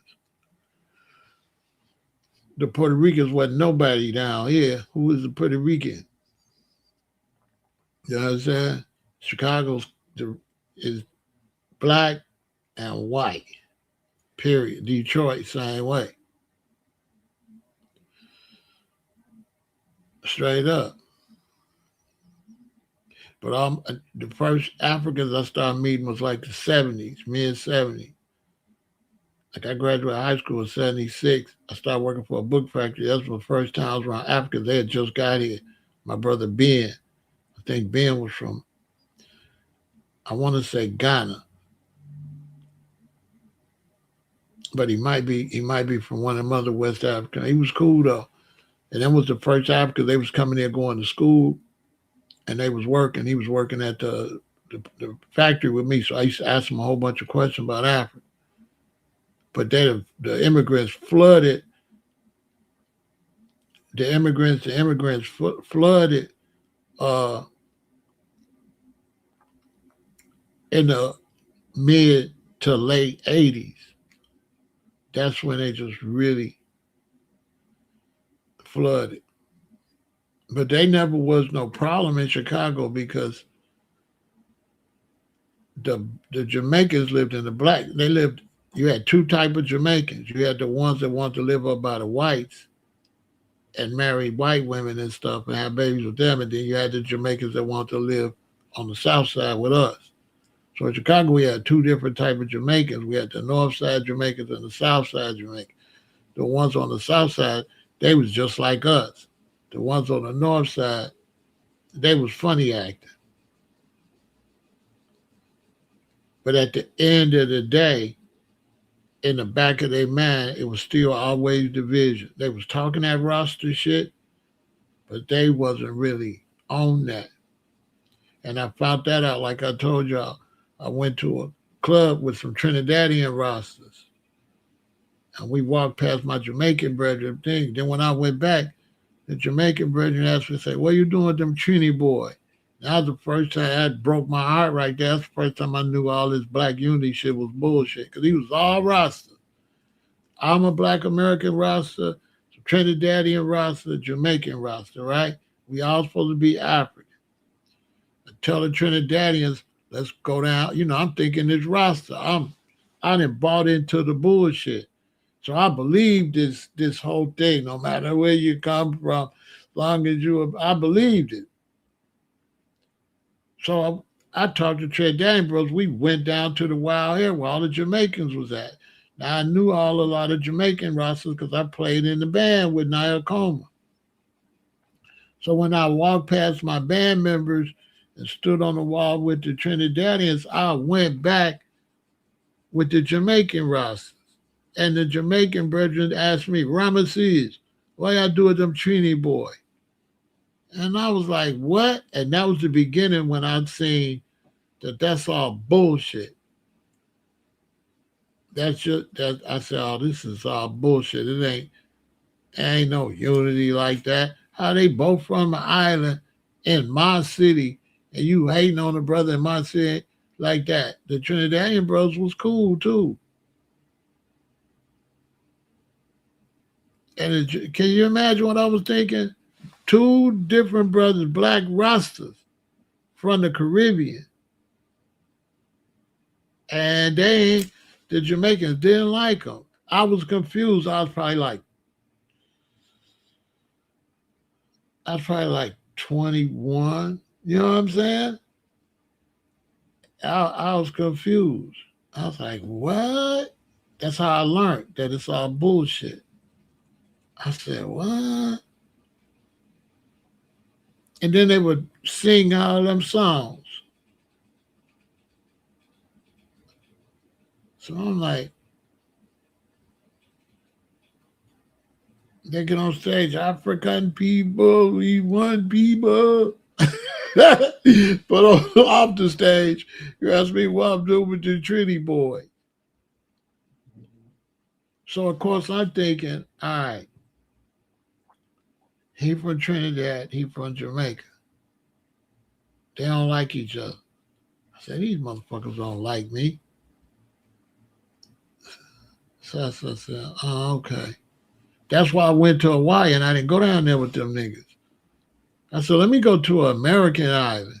Well, I'm not going down there with them haters. Because at first I was going to go to Trinidad. I was going to move to Trinidad. Then I was thinking about Jamaica. I had brethren in both. But once I seen there was some haters, I said, shit, I ain't going to let them get me down there where they show their real colors. So I went to Hawaii. I went to an American island.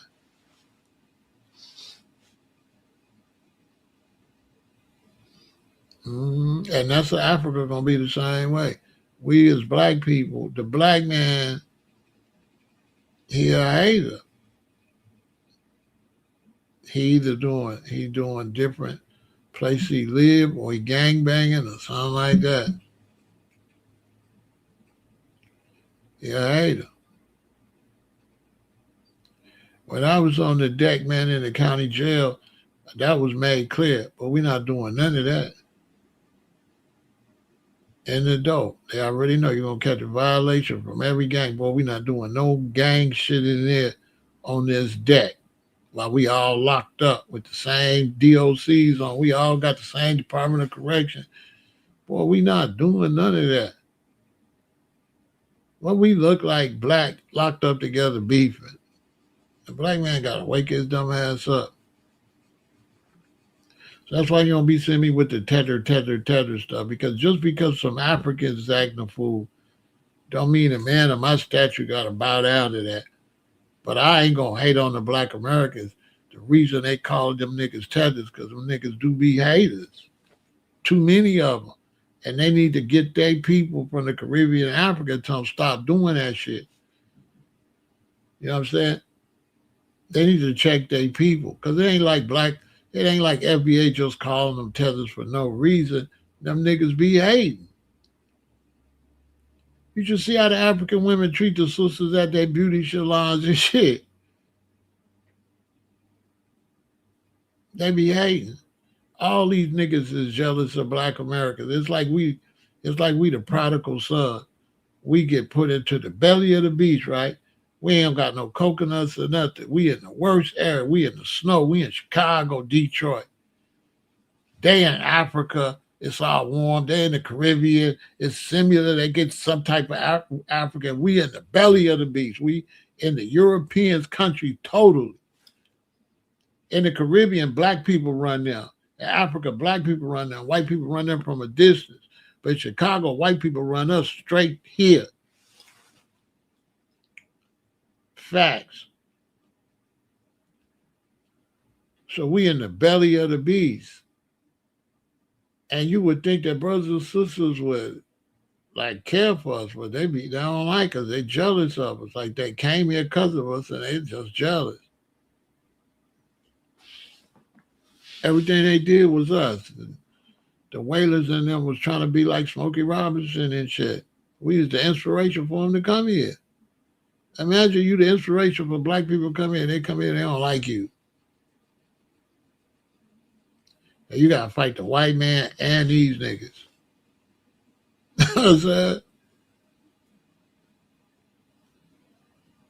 I don't know when black people gonna wake up, but I tell FBA like this: we on the right page, delineating and doing our own thing.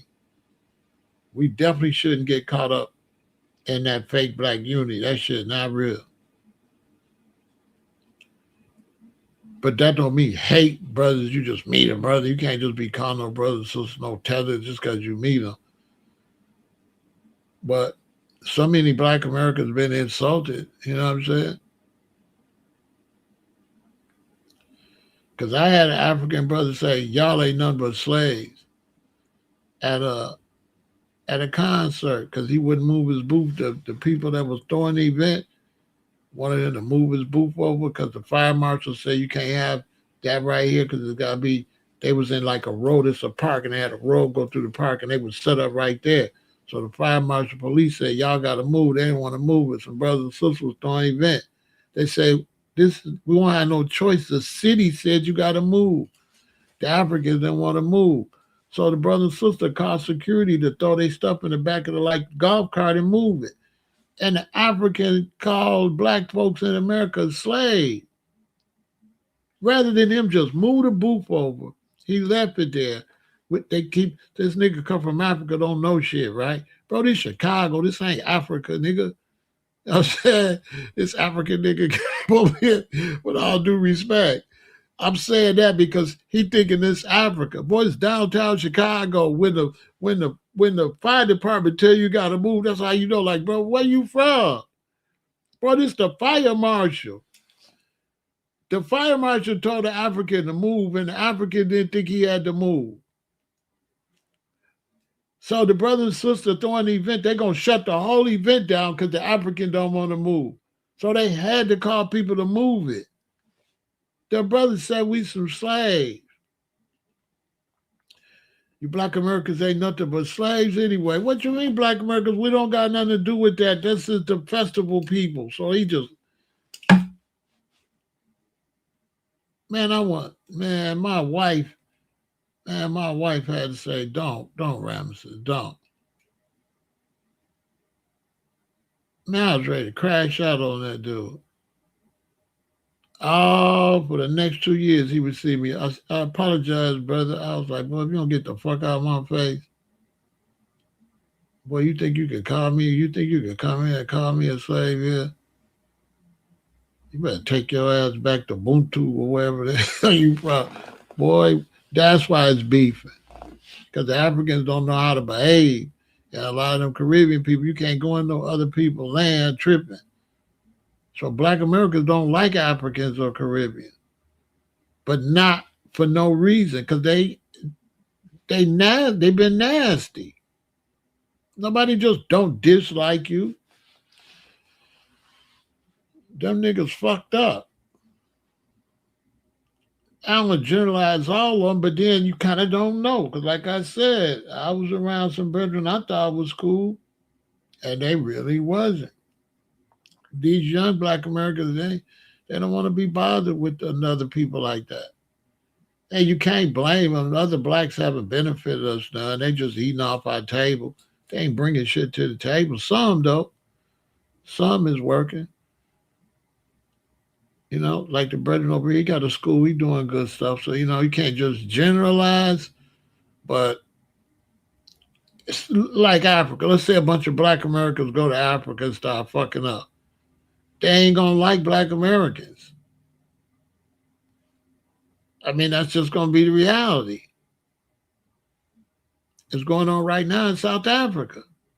The South African is throwing them Nigerians and Ghanaians, they want them out. They don't like them. So when too many people from your group don't behave, you know what I'm saying? It make everybody start stereotyping. I just don't do it. I gotta meet a brother. I'm not gonna just be like Africans, or Jamaicans, or I'm not gonna do that. I try to stay out of that. But I do agree with the black Americans that's doing it because what else they supposed to do? They don't know no better. They ain't got the knowledge I got. And whose fault is it that they think you some haters? That's your own people's fault.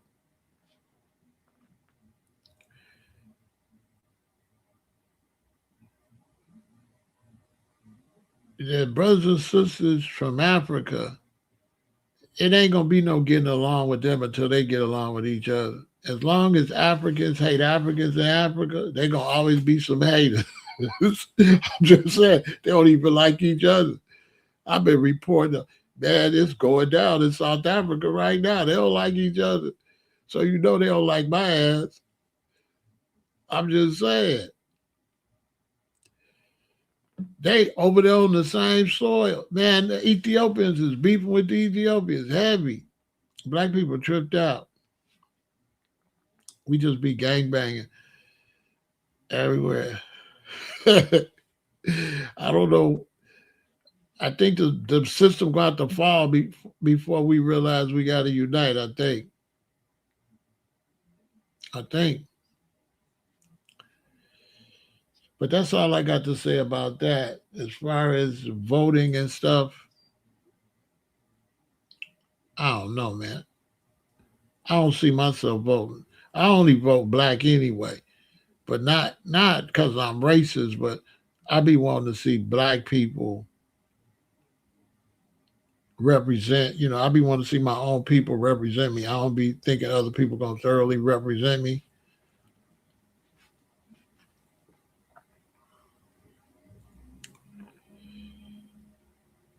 But I can't see myself voting.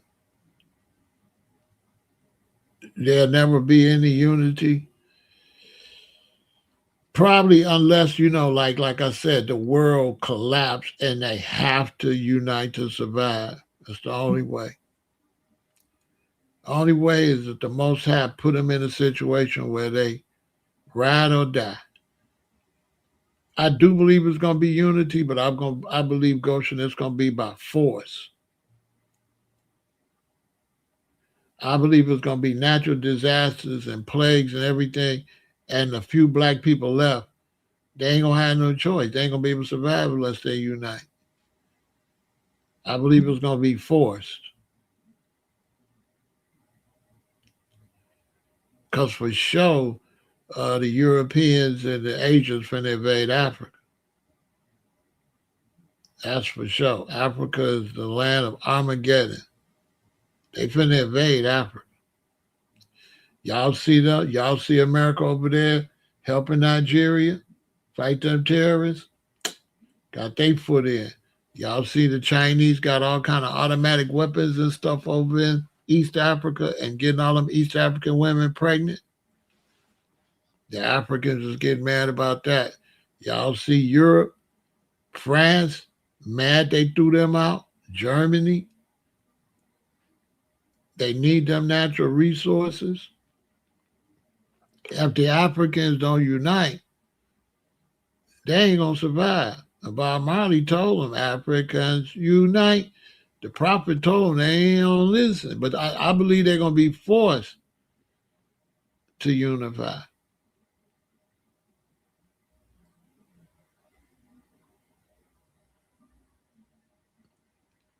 Uh, I believe they're gonna be forced to unify. Black people, I think they're gonna be forced to. Look at the Brazilians down there. I think we're gonna have to get some type of global mentality, or we're gonna be doomed. There's no way black people on this planet gonna survive separated.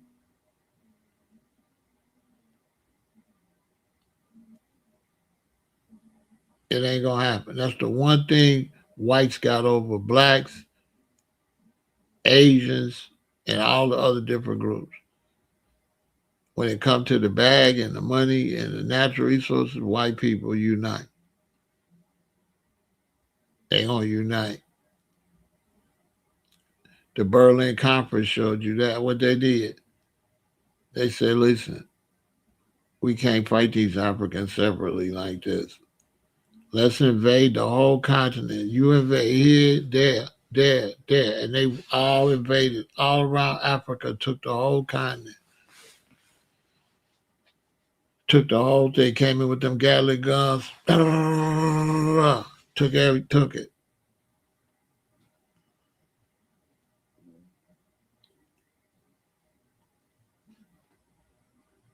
Because Africans ain't united. They let the Arabs take the whole North Africa. They weak as hell. How the hell you let them people take Egypt?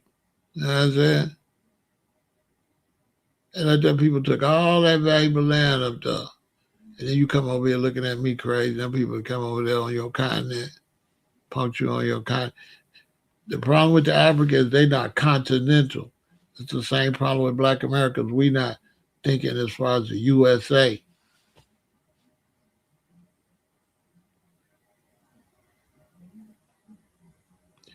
Yeah, it's gonna be, but the thing is, loveliness. Here's the problem: people are disrespecting people. People are fighting people.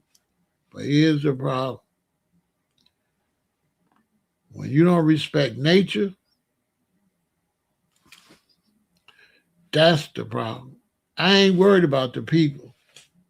I'm worried about the people ain't got no respect for nature. Nature not finna play with us. It's gonna be floods, fires, volcanoes, tornadoes, all that. They saying right now, New York constantly underwater. They try to figure out what they gonna do. The water been taking over New York for the last 3 or 4 years because there really ain't no such thing as New York. New York is a figment of people's imagination. New York is a bunch of places connected by bridges. They don't got no land in New York. New York ain't got no land. A lot of people don't know that. You want to go to Queens, you got to take the Queens Bridge, Brooklyn Bridge, Washington Bridge. You got all these bridges. It's a bunch of places, and it's bridged together. New York is a bunch of islands. So there's a Mother Nature. There's nature. There's nature, and nature was here before people was big enough to interrupt it. And then when you interrupt it, it's going to react because everything is living. The earth is alive. What they call nature, Mother Nature, right? What they call Earth, Mother Earth. The Earth is a breathing entity. And if you don't treat it right, the Earth will shake you off like you fleas or something. All of this stuff has a natural way of cleansing itself. Anybody don't think the Earth gonna cleanse itself? Y'all really think y'all gonna have all these cars and all these planes and stuff? Man, the Earth is finna tear all that shit up. New Orleans finna be underwater. Look out on the west. The Colorado River drying up. 7 states ain't gonna have no water.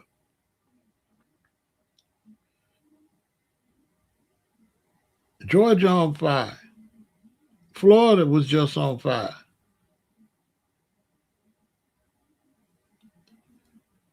Now I ain't seen that yet. I bet she did. Florida was just on fire.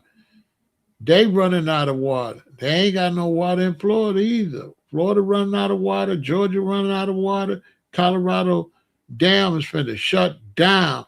7 states ain't gonna have no electricity. They're gonna be in the dark. 7 states. So let these people keep fighting. They're gonna pay. 7 states.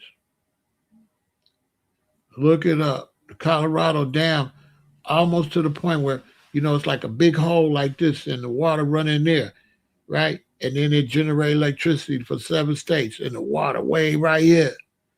The water right here. If the water go out a little bit more, no water can go in the dam. Everybody electricity gonna be off.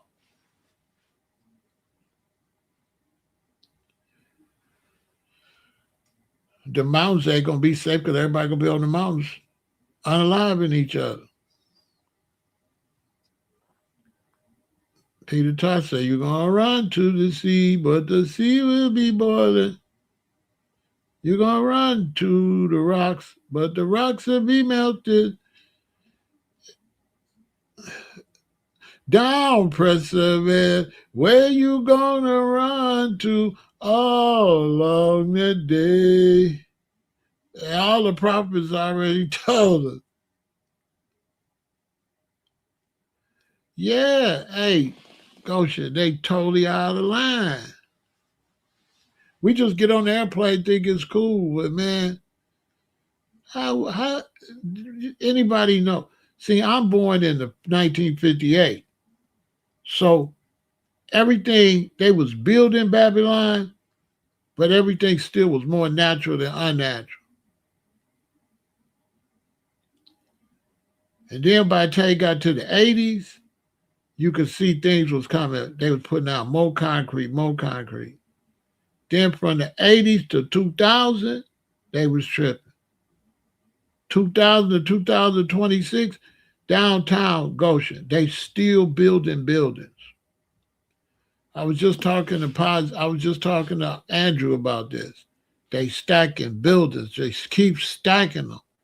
And downtown is on the lake on this side, and the Chicago River run down the middle, right? And they stacking all this junk, and they just keep stacking it. They just keep stacking it. And then, White Flame, the trees got roots, and the trees hold the planet. The roots hold the planet together. So if you cut down the trees, there's nothing to hold everything together. They dumb. When you got trees, the trees' roots hold all the earth and hold everything together. When you cut down the tree, all the ground is loose. Ruh. And you don't got to go to school. To just all you got to do, open your eyes and see. And then they build it. Man, you should see downtown Chicago. That thing, all that, and the river go up the side. White Flame would tell them the river go down the middle of Chicago. So here's Chicago. This is the lake. They building all this stuff on here. Here's the lake. Then there's a river run right down the middle. So Chicago is cut into threes. Well, twos. This side, that side, nothing here but the ocean, the lake, and then a river right down the middle. So if you had a lake here and a river down the middle, would you build a whole bunch of junk on this side and that side, right there by the river and the lake? Would you put a whole bunch of skyscrapers on the edge of the lake and the river? A whole bunch of just keep pouring concrete and steel? Would you do that?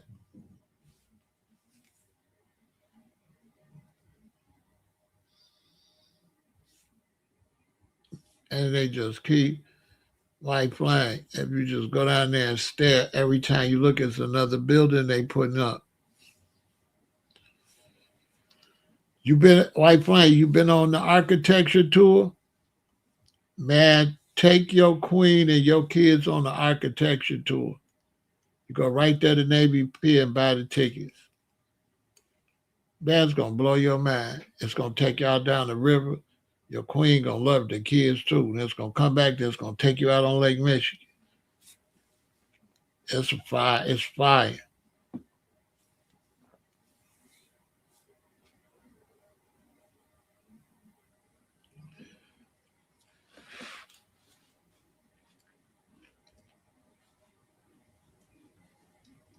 But that's it for that, y'all.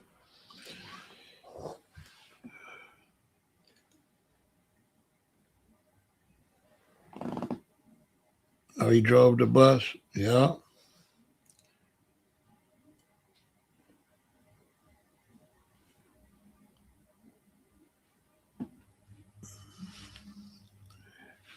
right, y'all stay positive, man. You know what I mean? You can get out and vote if you got somebody to vote for.